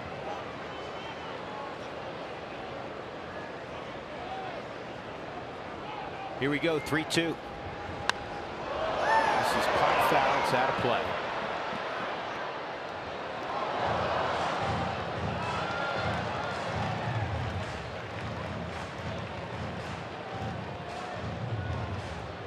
Musgrove obviously has pitched effectively. The first 4 innings, you can't pitch better. 12 set down to begin the day, but only 1 strikeout. And that was the backdoor slider to Ian Desmond in the 3rd to lead off that inning. Ray Searage, longtime pitching coach for Clinton, Pittsburgh.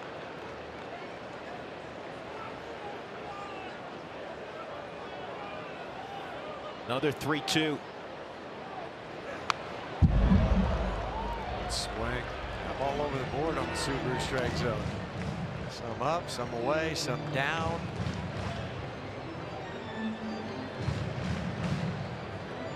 You used to try to remind yourself, Huey, in these situations that all the pressure was on the guy on the hill. You try to remind yourself, but at the time, for Chris too, he's in a slump, so he thinks a lot of the pressure's on him. Got to come through. I got to. It's been a while. I've got to do this. I've got to.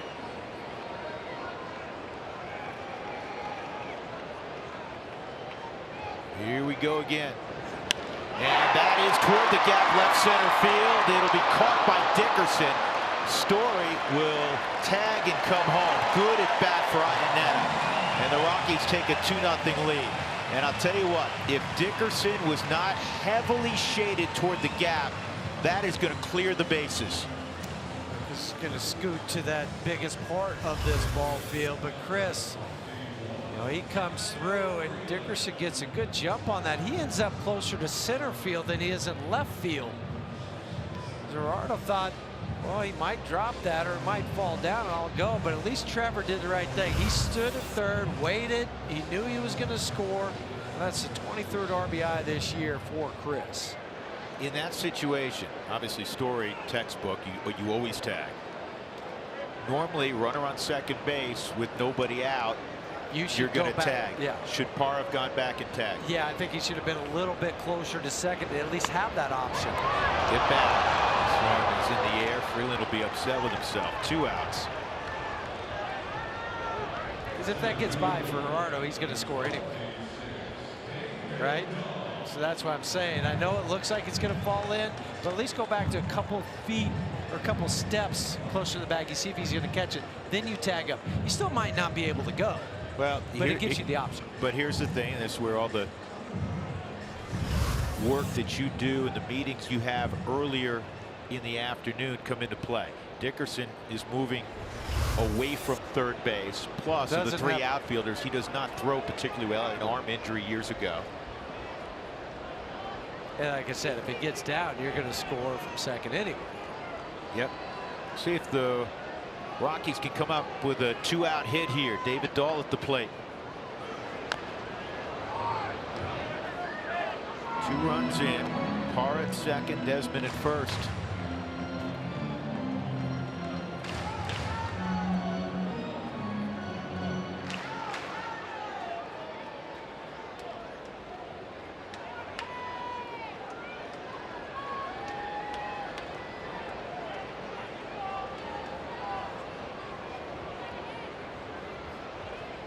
Musgrove, the whole tempo of his outing has really slowed down here in the 5th. It's got a wall.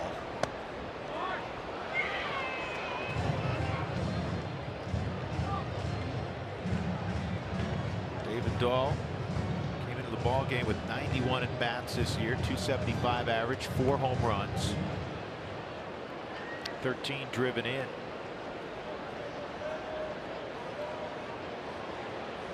Mentioned hitting wall. This next pitch from Musgrove in this inning will be number 22.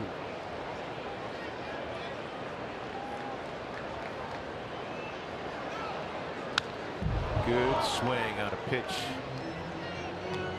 Really off the plate away, but David gets those arms extended. He's a little bit like Cargo. Yeah, he gets great plate coverage. Oh, but even that pitch there, he got the plate coverage, fouled it straight back. It wasn't. Say, well, that's too far off, but not for him. These guys' strike zone's different. Yeah, that was on the barrel, and the ball was probably 3 inches off the plate. Yeah, but look how close David stands to the plate. He's got quick hands, not afraid if the ball comes in. Usually guys who crowd the plate want the ball in. 1-2. Now David Dahl, when he made a name for himself in 2016, he hit .315. Highest batting average as a rookie, a Rockies rookie ever, for somebody that had more than 200 at bats. And you look at his body now compared to 2 years ago, man, he put on a ton of good weight. He's really strong. Until he put on the weight even on the DL this year. Yes, he did. That's a base hit to right.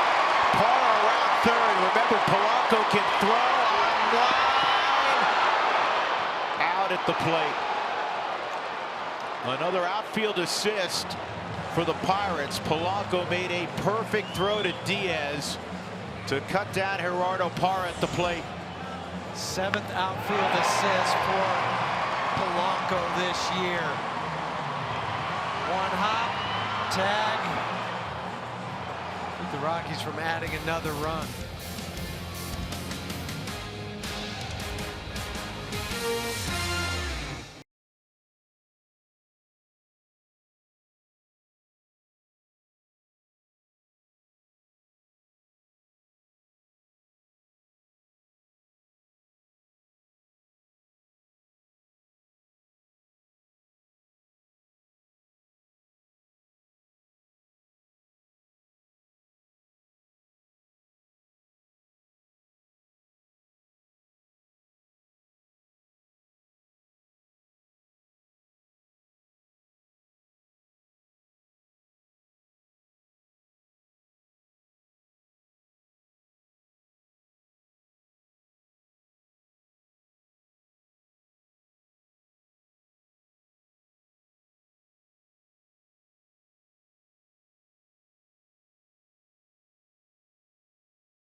Rockies get 2 in that 5th inning. An inning that was interrupted by a now official 32-minute rain delay. Kyle Freeland, we're talking about keeping the pitch count down, something that Kyle has battled his last 5 or 6 outings. Well, 5 innings of shutout baseball, and he's thrown only 63 pitches as he picks up here in the 6th with the top of the order. It's Dickerson, Marte, and Polanco. What a great throw by Gregory Polanco, and we've seen him do that before in other encounters between the Rockies and the Pirates. As I said, that was his 7th, but the 27th outfield assist for Pittsburgh, and that's the most in the major leagues. Dickerson has 7 himself, and again, he's not known for his arm. See how Kyle reacts after a long layoff. That's a nasty slider, 1-1. Well, you mentioned the 30 minutes, okay, but tack on maybe 5 or 10 minutes on the front side before that inning started, and now another 5 or 10 minutes on the backside. So it's close to 50 minutes since he's been out there at minimum. Yeah, at least. It's, you know, as you said, it's probably the better part of an hour. The luxury is, which was different, you know, 30 years ago in some of the old ballparks, he could go play catch underneath. And if he even wanted to throw some bullets in the indoor cages, he could do that. So he was able to, you know, keep the arm loose. 1-2 on Dickerson. And a ground ball to DJ. That's the kind of hop you want on a Monday night. That's a Sunday hop on a Monday. It's a Sunday hop on a Monday. You'd like that hop every ground ball you get in the season. 1 out. And that'll bring up Marte, hit into a double play, and also a strikeout victim. Kyle's got 4 punch outs this evening.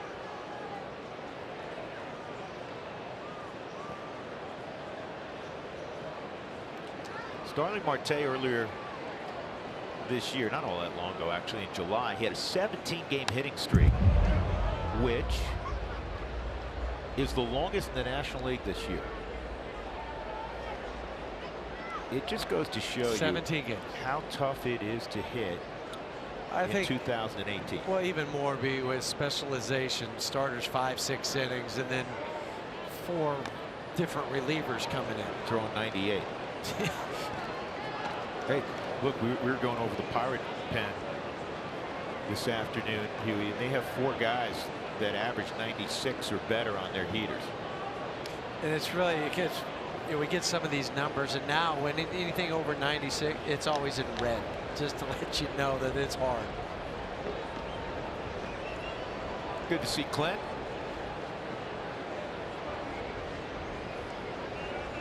These Pirates playing good baseball. 0-2. Good pitch. You know, if you look at the last month and a half, 2 of the hottest teams, certainly in the National League and really throughout baseball, the Colorado Rockies, the Pittsburgh Pirates. Pirates, though, just like the Rockies, in a tough division. They're in 4th in the Central, 7.5 back.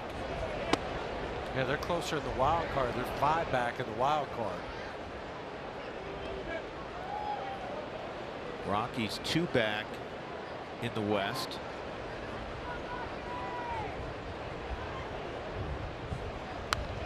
That's fouled off again. Let's take a look at the division leaders. Arizona leading the West. The Dodgers right there. The Rockies right there. Chicago 17 games north of 500. Milwaukee is just a game and a half back there. And then you have the Cardinals, kind of rejuvenated. And you have the Pirates in the Central. Washington's played better.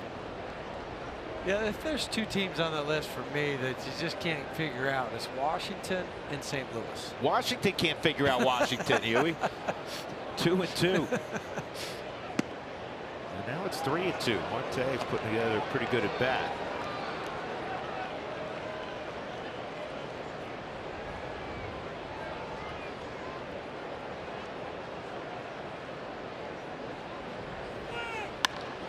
Well hit center field. Dahl hoping for a play, will have one. That ball hit the heavy air out in center field. I don't think there's any question. Off the bat, I thought this one may leave the ballpark.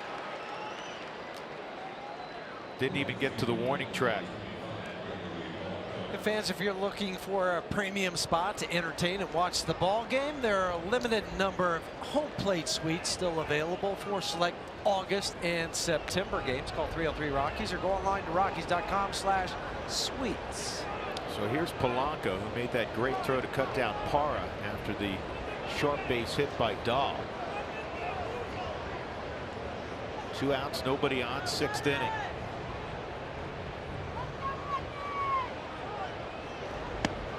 Cutter inside corner. I like how Eric Cooper, the home plate umpire, stayed with that pitch. 0-1. They didn't give up on it out of the hand.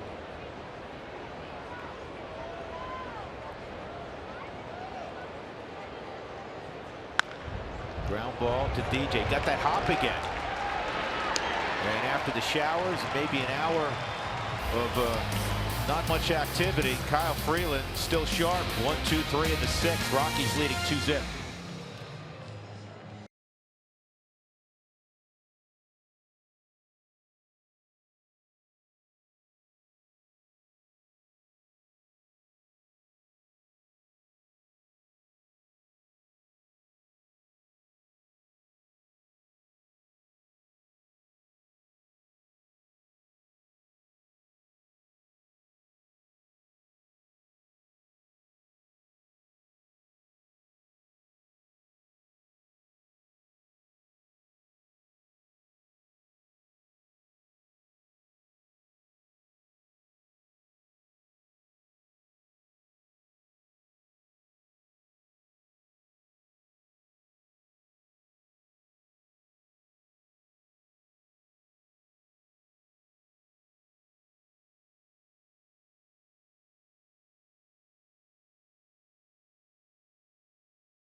Baseball on AT&T Sportsnet is brought to you by Southwest Airlines. Low fares, no hidden fees. That's transparency. That's one of the great keepers of all time in U.S. soccer history. Tim Howard now plays and has for the Rapids for a number of years. Jeff Bridich, Cargo, some others visiting with the Rapids. That was during BP this afternoon. Just love that the Rockies do that. They invite out the other teams in town. Broncos out here, and Avs, like Nuggets through the years. The support between the athletes and the organizations. Yep, gotta love it. DJ LeMahieu against Musgrove, 2, 3, and 4 for the Rockies in the bottom of the 6th, and that pitch is in there. Strike one. DJ a fly ball to center and a ground ball to second. The Rockies without a hit until the 5th inning, and then they got a couple of runs on 3 hits, aided by a Josh Harrison error in the bottom of the 5th. 2-0 Colorado. Hey, while we have a moment, quick reminder, we love amateur baseball. We know you do as well. The American Legion Western Regional Baseball Tournament's coming up beginning August 8th. It'll run through the 12th this weekend. And it's hosted by the Colorado American Legion. Teams from Colorado, Arizona, California, New Mexico, Nevada, Texas, Utah, and all the games will be played at Metro State. So go on out, check out some great amateur baseball Legion style. There's a base hit to right. Well served to right by DJ. That's what it was. Just kind of punched out there. Well, this is why you win batting titles. This is why you do some things that look unorthodox. But on the Subaru Supermo, the bottom line is you got the barrel to the ball and you dropped it into right field.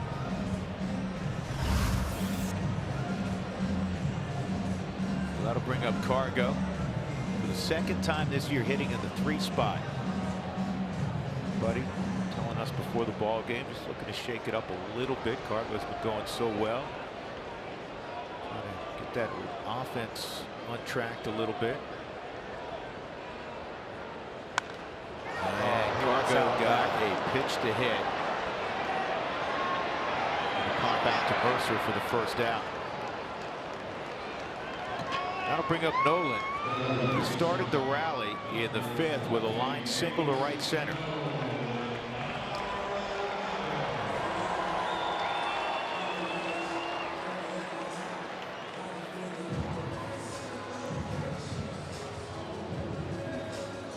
You know how the various statistical services, Fangraphs, Baseball Reference, Stats Inc., have their own versions of WAR. Wins above replacement level player. And again, even with clubs, they have their own WAR and proprietary information, what stats they value the most and how they comprise their WAR factor. But according to Stats Inc., Nolan so far this year has been 5.7 wins above a replacement level player, which is #1 in the National League. He pops it up. Even at that, I think it's a little low.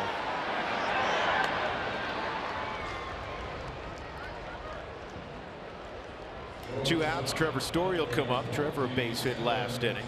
DJ still at first, and let's see what Taylor McGregor's up to. Taylor, you're dry, I hope. barely dry. Trevor Story, what an offensive year he is having. And he's able to put on a show tonight for a friend of his, Josh Bell, and him grew up together. And he was also able to accept an award today, Heart and Hustle. Such a special time for Trevor's Story. He doesn't often talk about himself, but when I was able to chat with him about this award, he said, you know, this is really cool for me because it's something I really pride myself on. So to be able to honored for that is super special, guys. Well, every team has a Heart and Hustle Award winner. And it's a great honor. It means a lot. I mean, it's about those 2 words, Heart and Hustle. And you have a lot of candidates with the Rockies. You can't go wrong with the quiet, talented, passionate, hardworking Trevor Story. And that award is sponsored by the Major League Players Alumni Association. So I had a vote in that. So it's kind of neat to be able to watch guys and then, you know, be able to vote on somebody like Trevor. 1-0. 1-1. But there's so many guys on this team. Man, you could have voted for DJ. You could have voted for Nolan. You could vote for Charlie. And some of these guys have won it before, but I think for Trevor, to have that little piece of hardware means a lot. That's one I think that has special meaning to a player.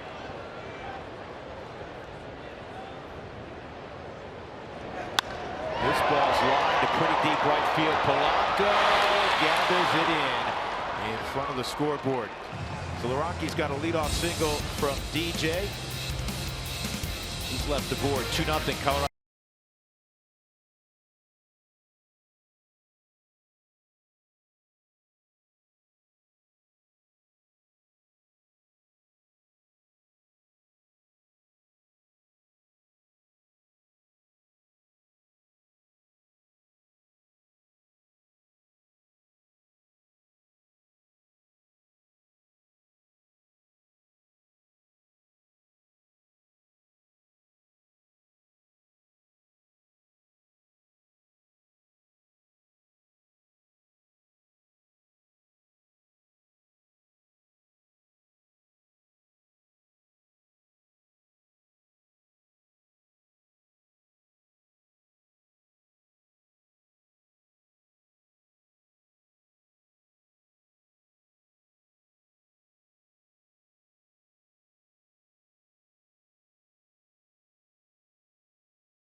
Tonight's Fun Cam brought to you by the Lodge Casino, your first choice for fun. Rockies right now leading 2-0. Already to the 7th inning. It's been another terrific outing for Kyle Freeland. He's allowed a single, a double, and 2 walks tonight. David Freese takes inside. 2-0 on Freese. Ground ball to short and a fly ball to center tonight for Freese, the cleanup man. Former Cardinal.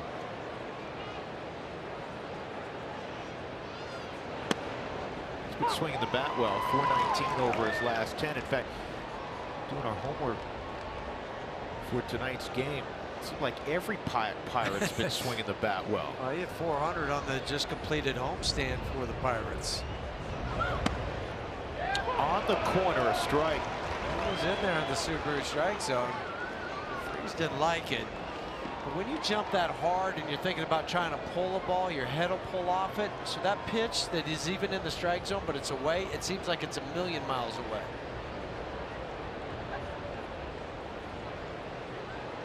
Two and two. Got it. That is strikeout number 5 for Freeland.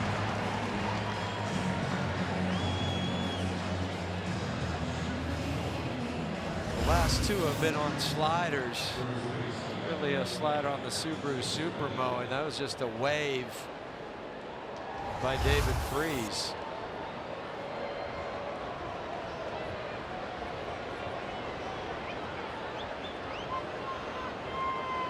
Here's Cervelli.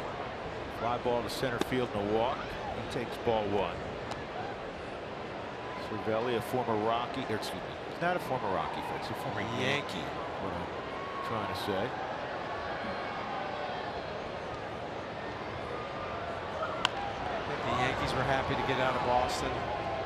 Not a good weekend for the old Bronx Bombers in Beantown. They thought they had a W yesterday. Boston got 3 in the 9th, then 1 in extra frames. Steve Pearce beat him up. He had 4 home runs over the 4-game weekend. 1-1.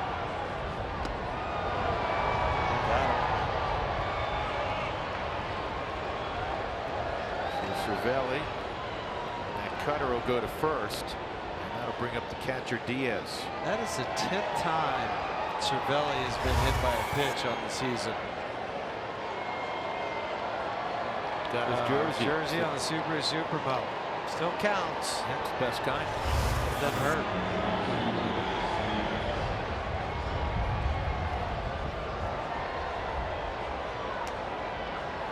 Diaz has hit a fly ball to Parra, and he fouled out to Desmond along the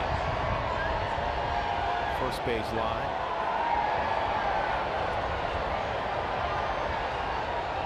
85 pitches in. On the corner, a strike.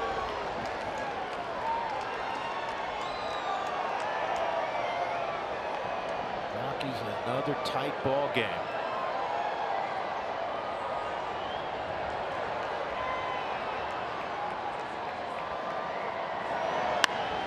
Center field, Dahl.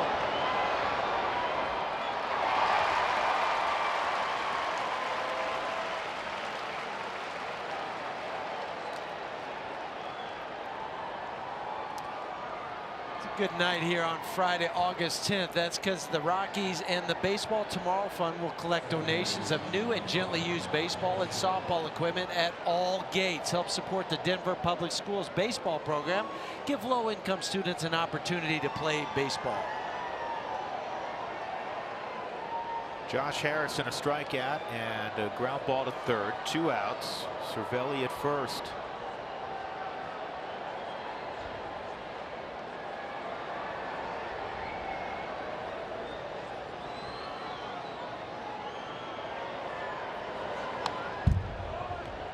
Josh fouled that off, and that was in on the knuckles, man. That was tough.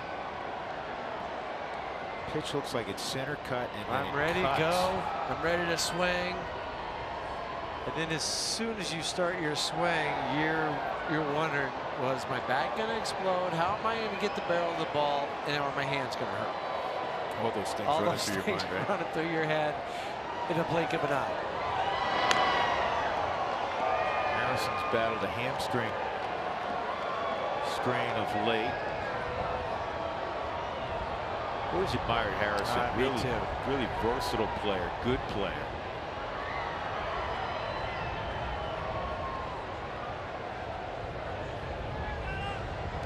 When they got rid of Neil Walker, they just said, you're a guy at second now. Yeah, it used to be they'd move him all over the place. I think the Pirate fans, I talked to some people within the organization, they were lukewarm about Pittsburgh's offseason. They're upset that the face of the franchise, Andrew McCutchen, was traded. Garrett Cole, top of the rotation guy, was traded to Houston. He wanted out. And I think a lot of their faithful, and they've been drawn very well because they've been a good team by and large the last 4 or 5 years, 3 times to the postseason. And when we were in town, the crowds were light, albeit it's still before school's out. The weather's typically inclement or more inclement that time of year. But they're starting to come around because they've put together a nice run here in the middle of the summer, and I think they're buying into this group of Pirates, and you know they like what Neil Huntington's done over the last couple of weeks. Yeah, that's what I was going to say with the Archer trade and being able to do that. Got to get it back on board. Ball isn't a strike. Last year Pittsburgh was 75 and 87 on the year. They ended up 17 games back.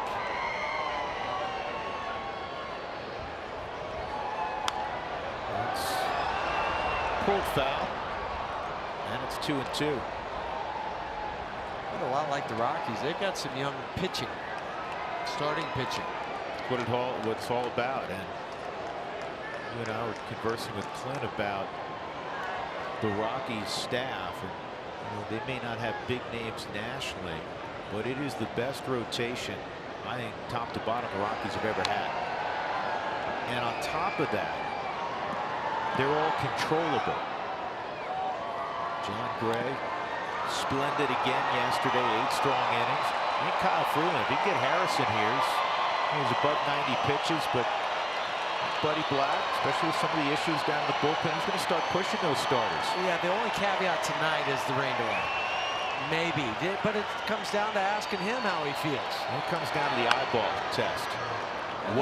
What does it look like from Buddy Black, who spent 15 years pitching in the big leagues, and nobody, can see fatigue quicker or better than a guy like Buddy. And I think yesterday was a prime example. John Gray, 99 pitches, but he gave it all he had in that 8th inning. 8th inning, he sold out, and he was brilliant. I thought it was his best inning. But he admitted after that, he emptied the tank. That's a check swing roller. So Harrison being a nuisance right now. See that baseball? You can tell. So slick and wet. Yeah. Ball in the infield. Extra short of the grip. This is where you're glad that you can make that short throw to second base.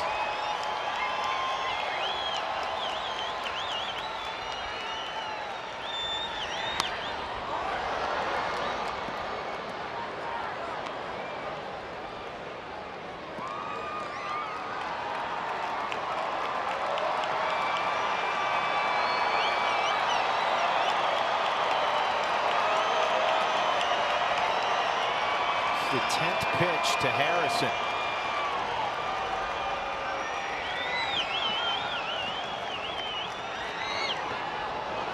There will be an 11th. Kyle tried to drop down, tried to do something different, overthrew that baseball.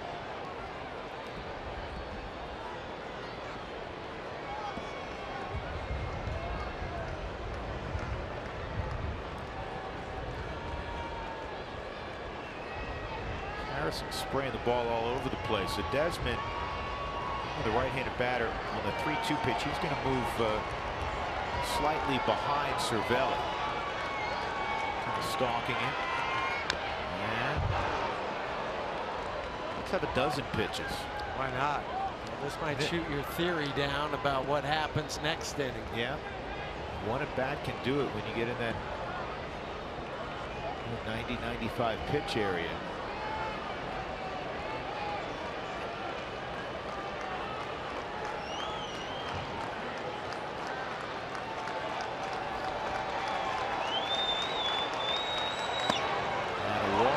Harrison.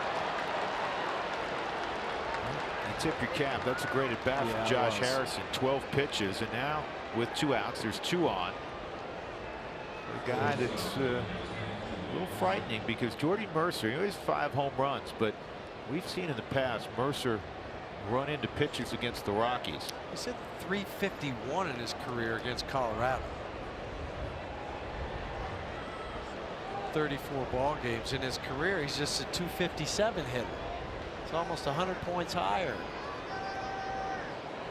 Scott Oberg has risen and is playing catch down in the Rockies bullpen.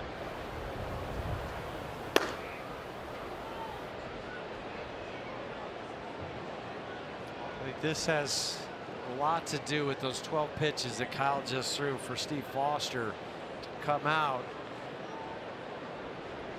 And just remind him 1 pitch at a time, but also let him catch his breath. Try to regroup.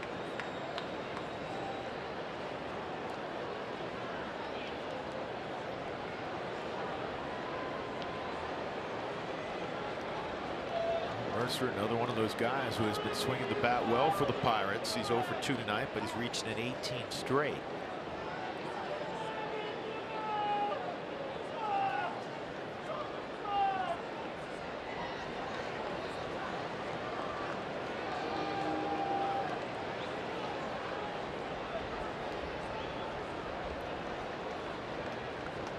Kyle's allowed just 2 hits.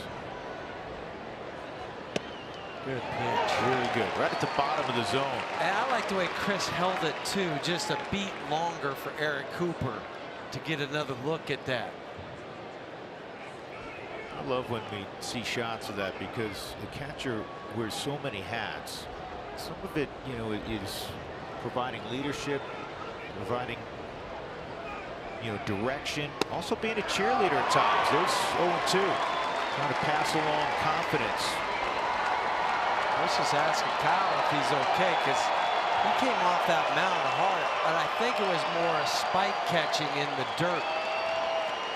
That's why everybody's looking at just to make sure. But just watch Kyle at the end. Watch this. So he kind of spun out. You always worry about, especially pitchers, you know, you tweak the muscle or having to make a move like that. 0-2 on Mercer. And I think he's in the mode right now, and I don't think we would have said this a few minutes ago before that lengthy at bat by Harrison. He's in the mode where everything he's got left, it's got to be applied right here to get it. Jordy Mercer. 113 pitches last start against St. Louis, second most in his career. And there wasn't the benefit of an off day, so he's going on normal rest, if you will. Start number 23 tonight for Kyle Freeland, trying to win his 10th game of the year.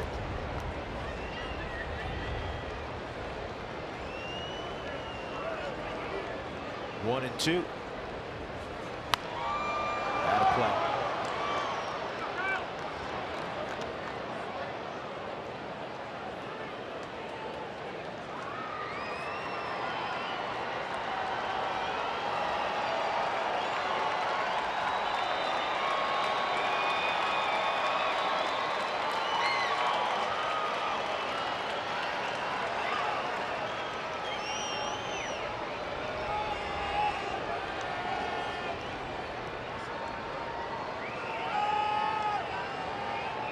He goes backdoor cutter here. He did. Line toward Parra. He's there. And Mercer's retired inning over. We'll stretch at Coors Field. Well done, Kyle Freeland. 7 innings of shutout baseball for the lefty from TJ.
Who Wants Tacos fans, follow us at AT Sportsnet RM on Twitter to receive alerts for the Rockies Taco Special, and the Rockies score 7 or more runs.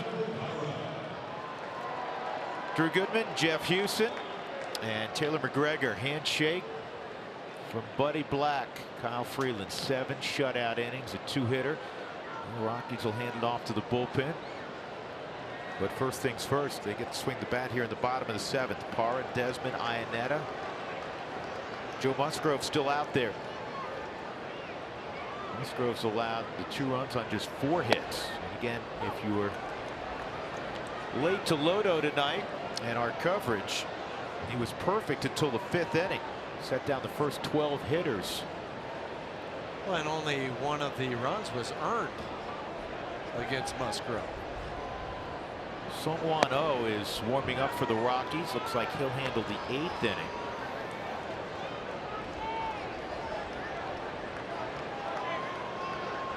Ottavino is a question mark whether he would be available tonight after a lengthy 9th inning yesterday. Buddy was going to check with him. And Wade Davis back in play tonight. Otto threw 31 pitches yesterday.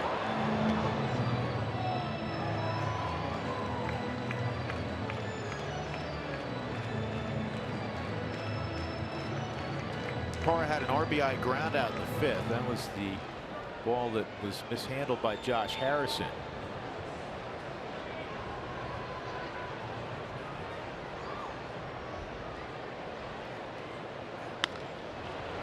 Easy play at first for Cervelli.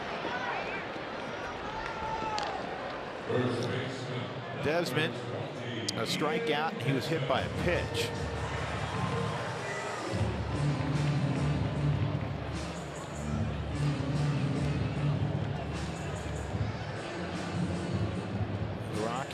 Just got their 21st game this year, Huey, of 7 innings or more and allowing 1 earned run or less.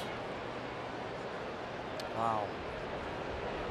I think last year there was 17 the whole season. Right. And for Kyle Freeland, out of his 23 games now he started, he's giving you 14 quality starts. Coming into the game, he was 3rd in the National League among left-handed starters. Hey, how about his home ERA? Throw up 7 more shutout innings to a 2.45 home earned run average coming in. Take notice, all you baseball analytic guys who like to beat up Coors Field. Kyle Freeland has a 2.18 Coors Field ERA this year. And it's not just this year. In his career, it's just a notch above 3. 2-1 on Desi. He's looking for his first hit against the Bucks this year. 0 for 12.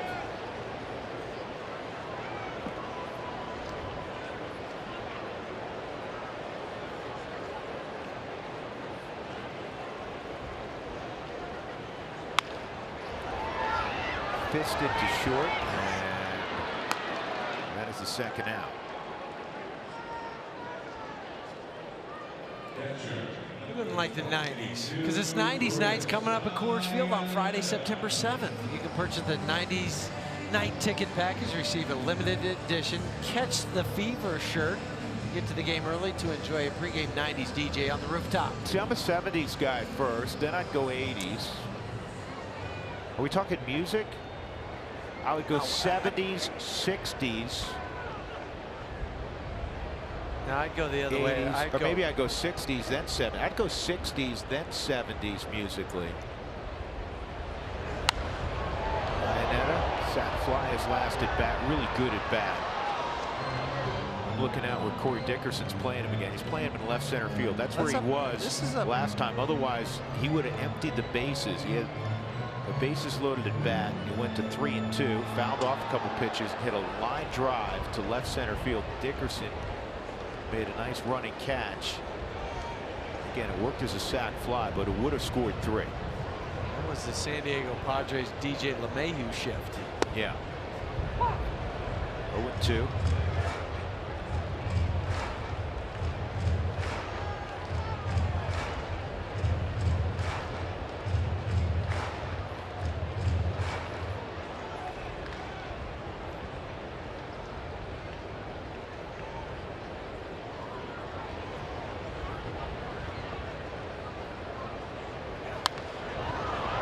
know, you had Motown in the 60s, great R&B. You had, you know, the start of some great bands and short-lived bands, unfortunately, for various reasons, like the Doors, and the Beatles came out in the 60s. No, I'm gonna go 80s, 70s, college times in the 80s. Yeah, see, I'm with you. More of the same era. Strike 3. So Musgrove works a 1-2-3 7th inning. That's just his second strikeout. The Rockies leading 2-0 as they turn it to the bullpen here at Coors Field.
Pitching performance of the night. Guess who we're going to focus in on?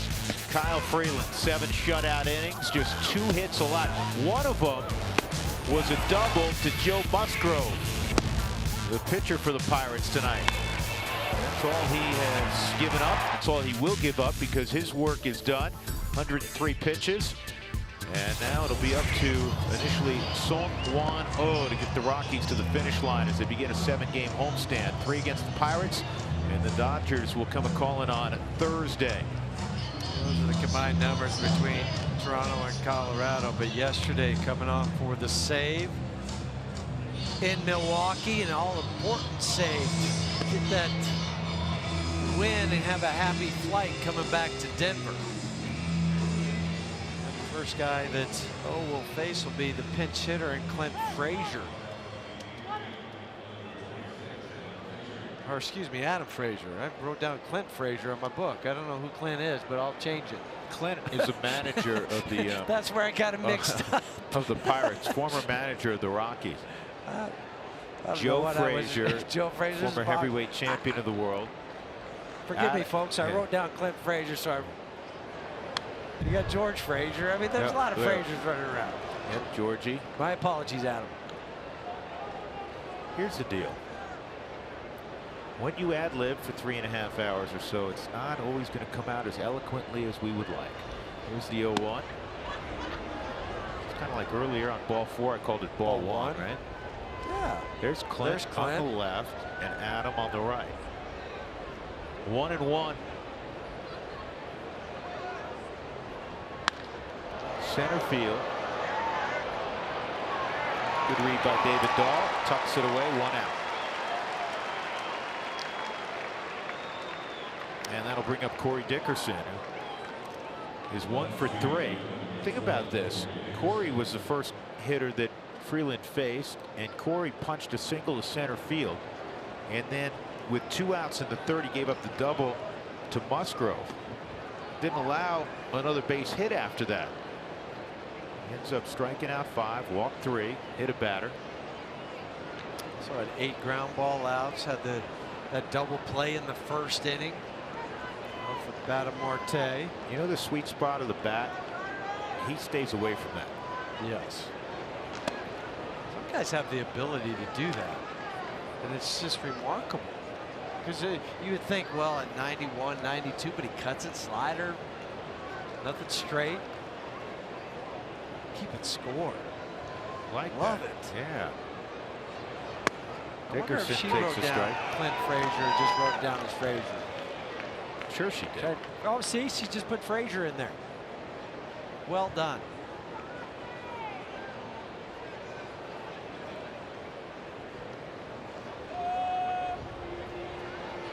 One. You know, I find that a little bit. I'm a little uncomfortable with that. It's kind of Orwellian. It's like Big Brother. I mean, we're snooping in on somebody's 1984. note-taking. Yes, 1984. Well done. I don't know if we should be doing that.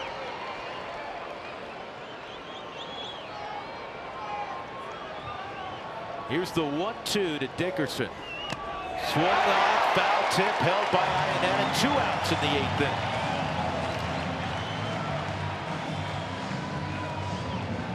This is good to see from O, getting lefties out. Yeah, and that has been somewhat of an issue for O, but not since he's been wearing a Rockies uniform. Comes back and gets Corey Dickerson with the high fastball.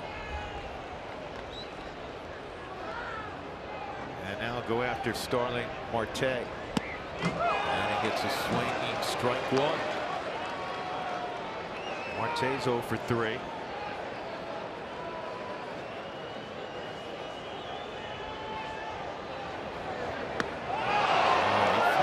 That. He just gave him the 75-mile-an-hour curveball after a slider.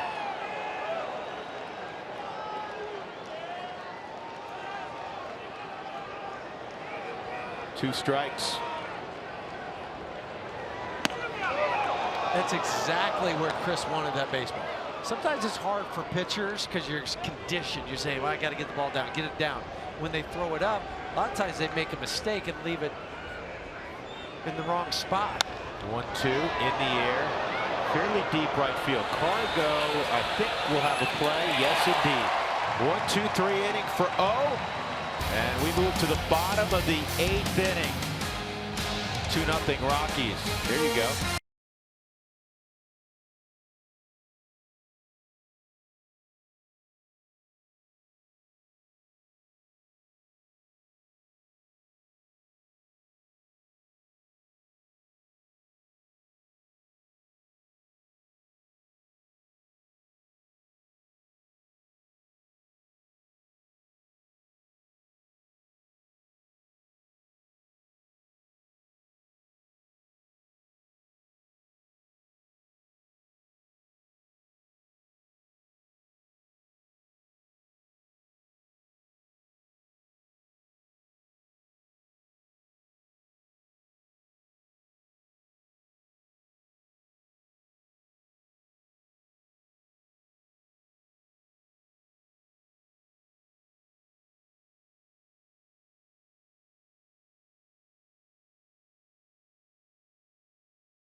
AT Sportsnet is brought to you by Southwest Airlines. Low fares, no hidden fees. That's transparency. And by UC Health, live extraordinary. Congratulations, well deserved for Song Won Oh. A 1-2-3 8th inning. the bottom of the 8th, the Rockies will see a new arm. It's Edgar Santana. He's been scored upon just once in his last 16 outings. And the Rockies will go to their bench because the pitcher spot is up. So it'll be McMahon pinch hitting. Ryan for 3 for 23, but he does have a home run, 4 RBIs as a pinch hitter. Santana just one of 4 National League rookies to have at least 52 appearances on the year. And Ryan fouls that first pitch off. Well, this is where the Rockies would really like to add on. They added what turned out to be a really important run in the 9th inning yesterday in Milwaukee to go ahead 4-1. You know what happened in the bottom of the 9th, but think about had they not added that run on. Remember too, that was a run that was overturned. They thought they called it a double play first. Yeah. Way inside, 1-1. Wade Davis is up and throwing in the Rockies bullpen.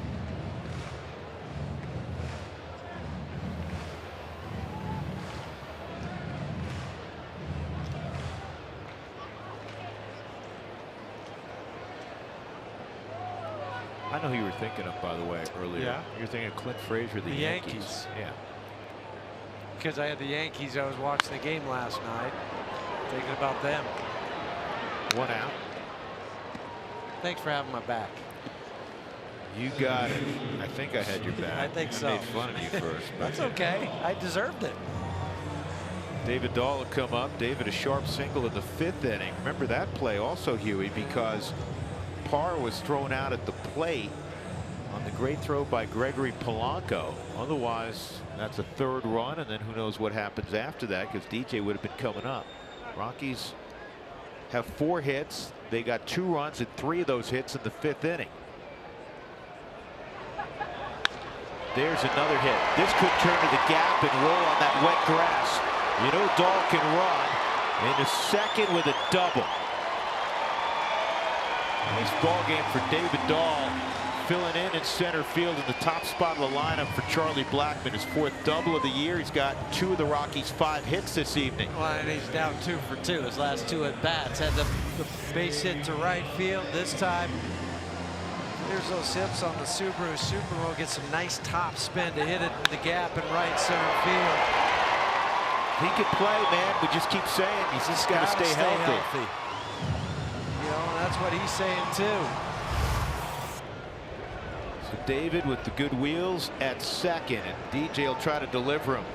LeMahieu a base hit in the 6th leading off. Unfortunately, the Rockies couldn't move him around the bases. That is sharply hit, and Mercer, he hangs in there, and we'll throw out LeMahieu for the 2nd out, and it'll come down to Cargo and 2 outs. Jordy fought that ball the whole way. It was hit so hard.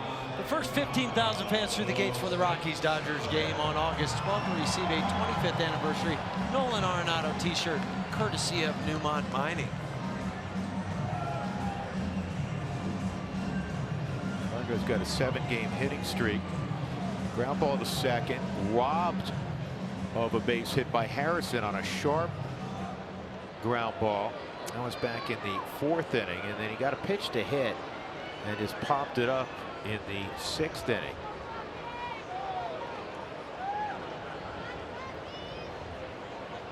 Two nothing Colorado, 2 outs in the bottom of the 8th. And a strike.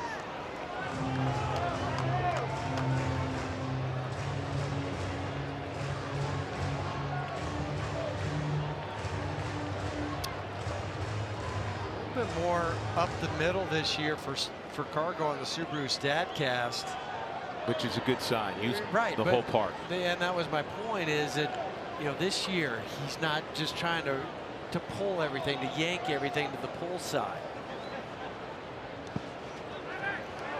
1-1. I just think for Cargo too, he's been a joy to watch, especially the last 2 months, but this whole year, the balls he's running down in the gaps, the sliding ones towards the line, the way he's running overall just down to first.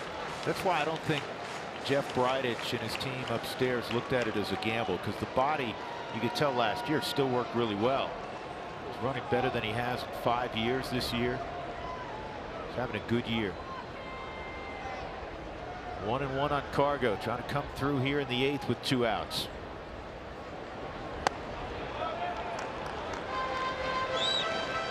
And we said it so many times, and I think fans all know this after watching him for 10 years.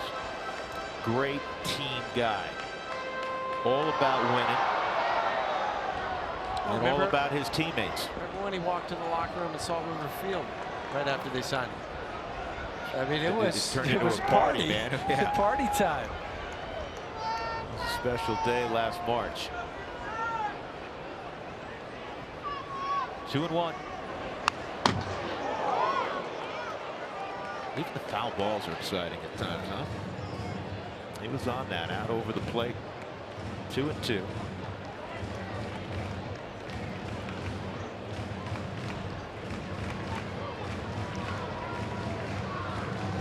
He kept a steady hand in that clubhouse the last week with all the tough losses. And you have to have that leadership. Bud can't do it all. It's got to be some of the veteran players that do it. And he's at his locker every night to meet the media. 2-2.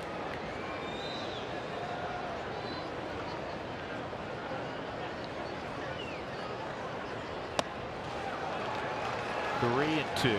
Dahl at second, a 1-out double. Nolan on deck if Cargo can reach. Davis in the 9th. We'll have 3, 4, and 5. Polanco, Freese, and Cervelli in the Pirate lineup.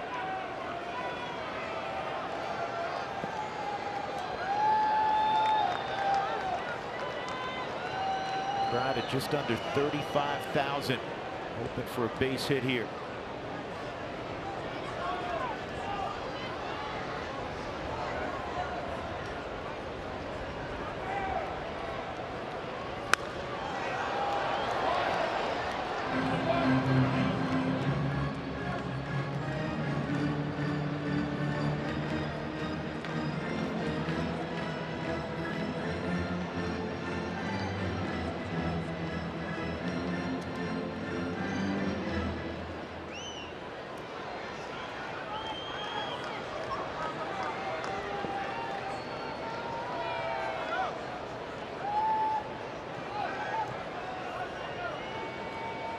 Everything's been away, as you can see on the Subaru strike zone. Santana looking at Diaz. He's flashed 37 signs and he doesn't like any of them. I think the last one he flashed was going to be a fastball away. Finally he decided, you know what, let's go ahead and chat about this. Cervelli, who does a lot of catching obviously for the Pirates and has caught Santana, will join the conversation with Diaz. It's like a pitching coach out there without the pitching coach coming out. Boy, Hugh, I think you're really on top of it because it was really a conversation between Diaz and Cervelli, and he was inquiring, it looked like, of Cervelli what he thought. Yeah, and Santana was just the third man there. Well, you said he's a rookie, he's a kid. Yeah, so he's just letting those two guys to decide, you know, what do you want me to do? But I think Diaz was looking for some help from Cervelli. Yeah.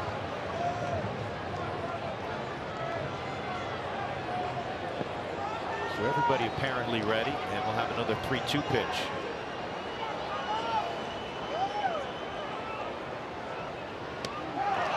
And he strikes out Cargo to end the inning. So Dahl left at second base. We'll go to the 9th. Wade Davis will try to close it out.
Coors Field tonight. We go to the top of the ninth. It's 2-0 Rockies lead over the Pirates. We welcome you out to center field, getting ready for the Toyota post-game show. Jenny Kavnar and Corey Sullivan. You said you thought you'd have like about 10, 11, 12 runs tonight. Well, just a total of 2 up to this point. But hey, Rockies hanging tough in a pitcher's duel. Yeah, first and foremost, let's keep it at 2. Yeah. Secondly, Kyle Freeland atoned for his start in Pittsburgh, where he was really inefficient. 91 pitches, 4 innings, 7 innings, 103 pitches. A little bit better, only 2 hits. Nice job. Weather in Pittsburgh in April or weather in Denver in August? I thought that was December. Oh, was yeah. it not? I think it was, actually. Guys, we'll send it back to you for the rest of the game. We'll see you right after for the Toyota postgame show. All right, Jenny, thank you very much. So Wade Davis is on. The Rockies trying to close out the Pirates in the first of 3. And it's an important outing, the 50th for Wade Davis, and you all know why. Wade, who has had a spectacular career as a closer. Kansas City, a world champion. The Cubs last year, only 1 blown save, and he's blown 2 in a row. But this is a guy who brings tremendous work ethic, tremendous confidence each time to the yard. But you're only human, and he needs to have a solid outing, get to shake hands, and move on, move past last week. Yeah, no drama ninth inning. Yep. And I think that's what you're looking for from Wade. To give you an idea, you know, Wade has 6 blown saves this year. The last 3 years combined, only 5. And I think one of the keys, he misses there, is for him to get ahead and stay ahead. There've been more walks than you're accustomed to if you've looked at Wade's career. Well, this year for Wade, 24 walks in 46 innings. Polanco tried to hit a 2-run home run with nobody on base. It's 1-1. It's 0 for 2 and a walk. Freeland 7 beautiful innings tonight. A 1-2-3-8 from Sungwon Oh. And now it's Wade Davis's turn. Shift on for Polanco. 2-1. Polanco 0 for 1 in his career matchup prior to this against Wade Davis. Wade 1 year in the NL Central last year with the Cubs. And that's a pretty good looking pitch. No swing though. 3-1.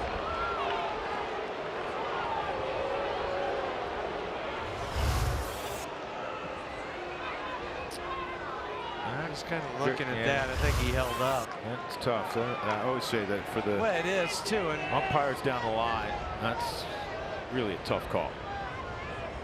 Could have been called a strike also. That's definitely a strike. 3-2.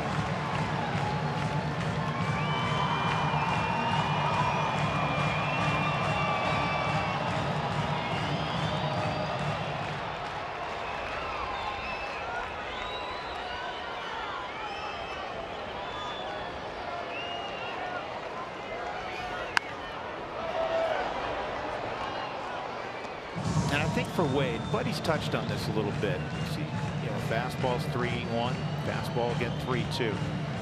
The command of the fastball, and for any pitcher, it really does begin with that. And we know the secondary stuff's good. The curveball, and you know, cut some pitches. You see, you know, the occasional changeup. 3-2. And he got it. That's a big strikeout, especially after falling behind. 3-1. 3-1. Yeah, he comes back, gets the foul ball, and then, as you said, Drew, he comes back with the fastball where he wanted it, had a little giddy up on it. 95 miles an hour. That's good to see also. It is.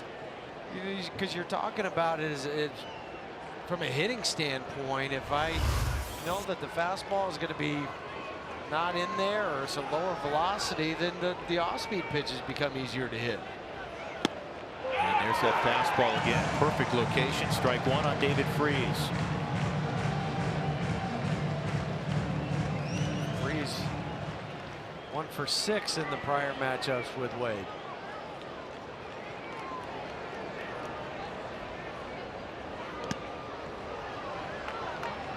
Been good news down in Arizona too, as they're playing in the top of the 8th. Phillies up 2-0 on the Diamondbacks. Dodgers, by the way, do not play tonight.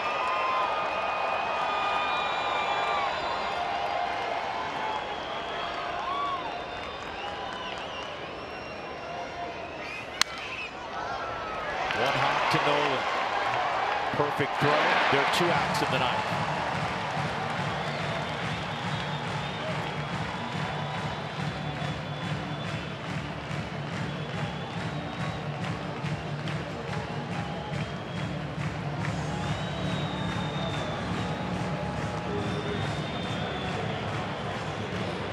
Wade wants a new baseball. It'll be Francisco Cervelli with 2 gone.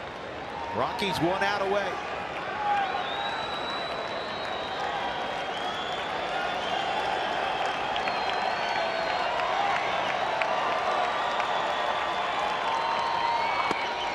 On the inside corner, strike 1.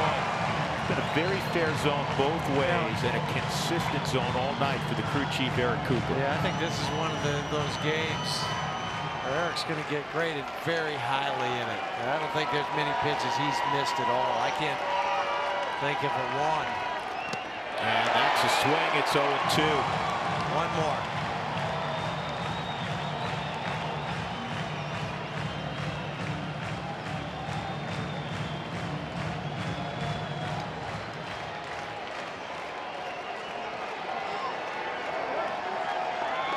Two outs, 2 strikes on Cervelli.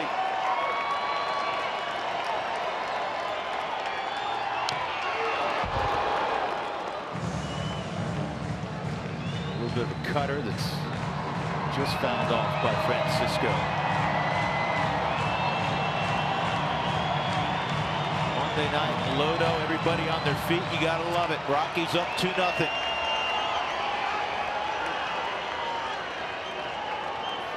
The 0-2 again. He's got him, strike 3. That's the way Davis, everybody knows. A 2-0 victory for the Rockies. A 1-2-3 save in the ninth for Davis. And what a performance by Kyle Freeland. 7 shutout innings. Not much emotion. You won't get it from Wade Davis. You'll get it from Kyle Freeland. And for Wade, his 32nd save. What a way to start the week for the Rockies and erase the memories of a tough week on the road. High fives all around. The Rockies with their 7th shutout of the year. And get this, 4 of them have come at 20th and Blake. Plenty to do out in center field. We get you there right now. Here's Jenny and Corey. All right, Drew, thanks so much. We're talking win number 60 for the Colorado Rockies. They're red hot at Coors Field. Remember we were talking about that slow start at home? Forget that. Winners in 17-21 now. Is that good? We've talked about owning Coors Field. Kyle Freeland, how dominant he's been here at Coors Field. He did it again tonight. You own Coors Field, and they own it behind the Denver native, Kyle Freeland. You'll hear from him and plenty more coming up in the Toyota postgame show.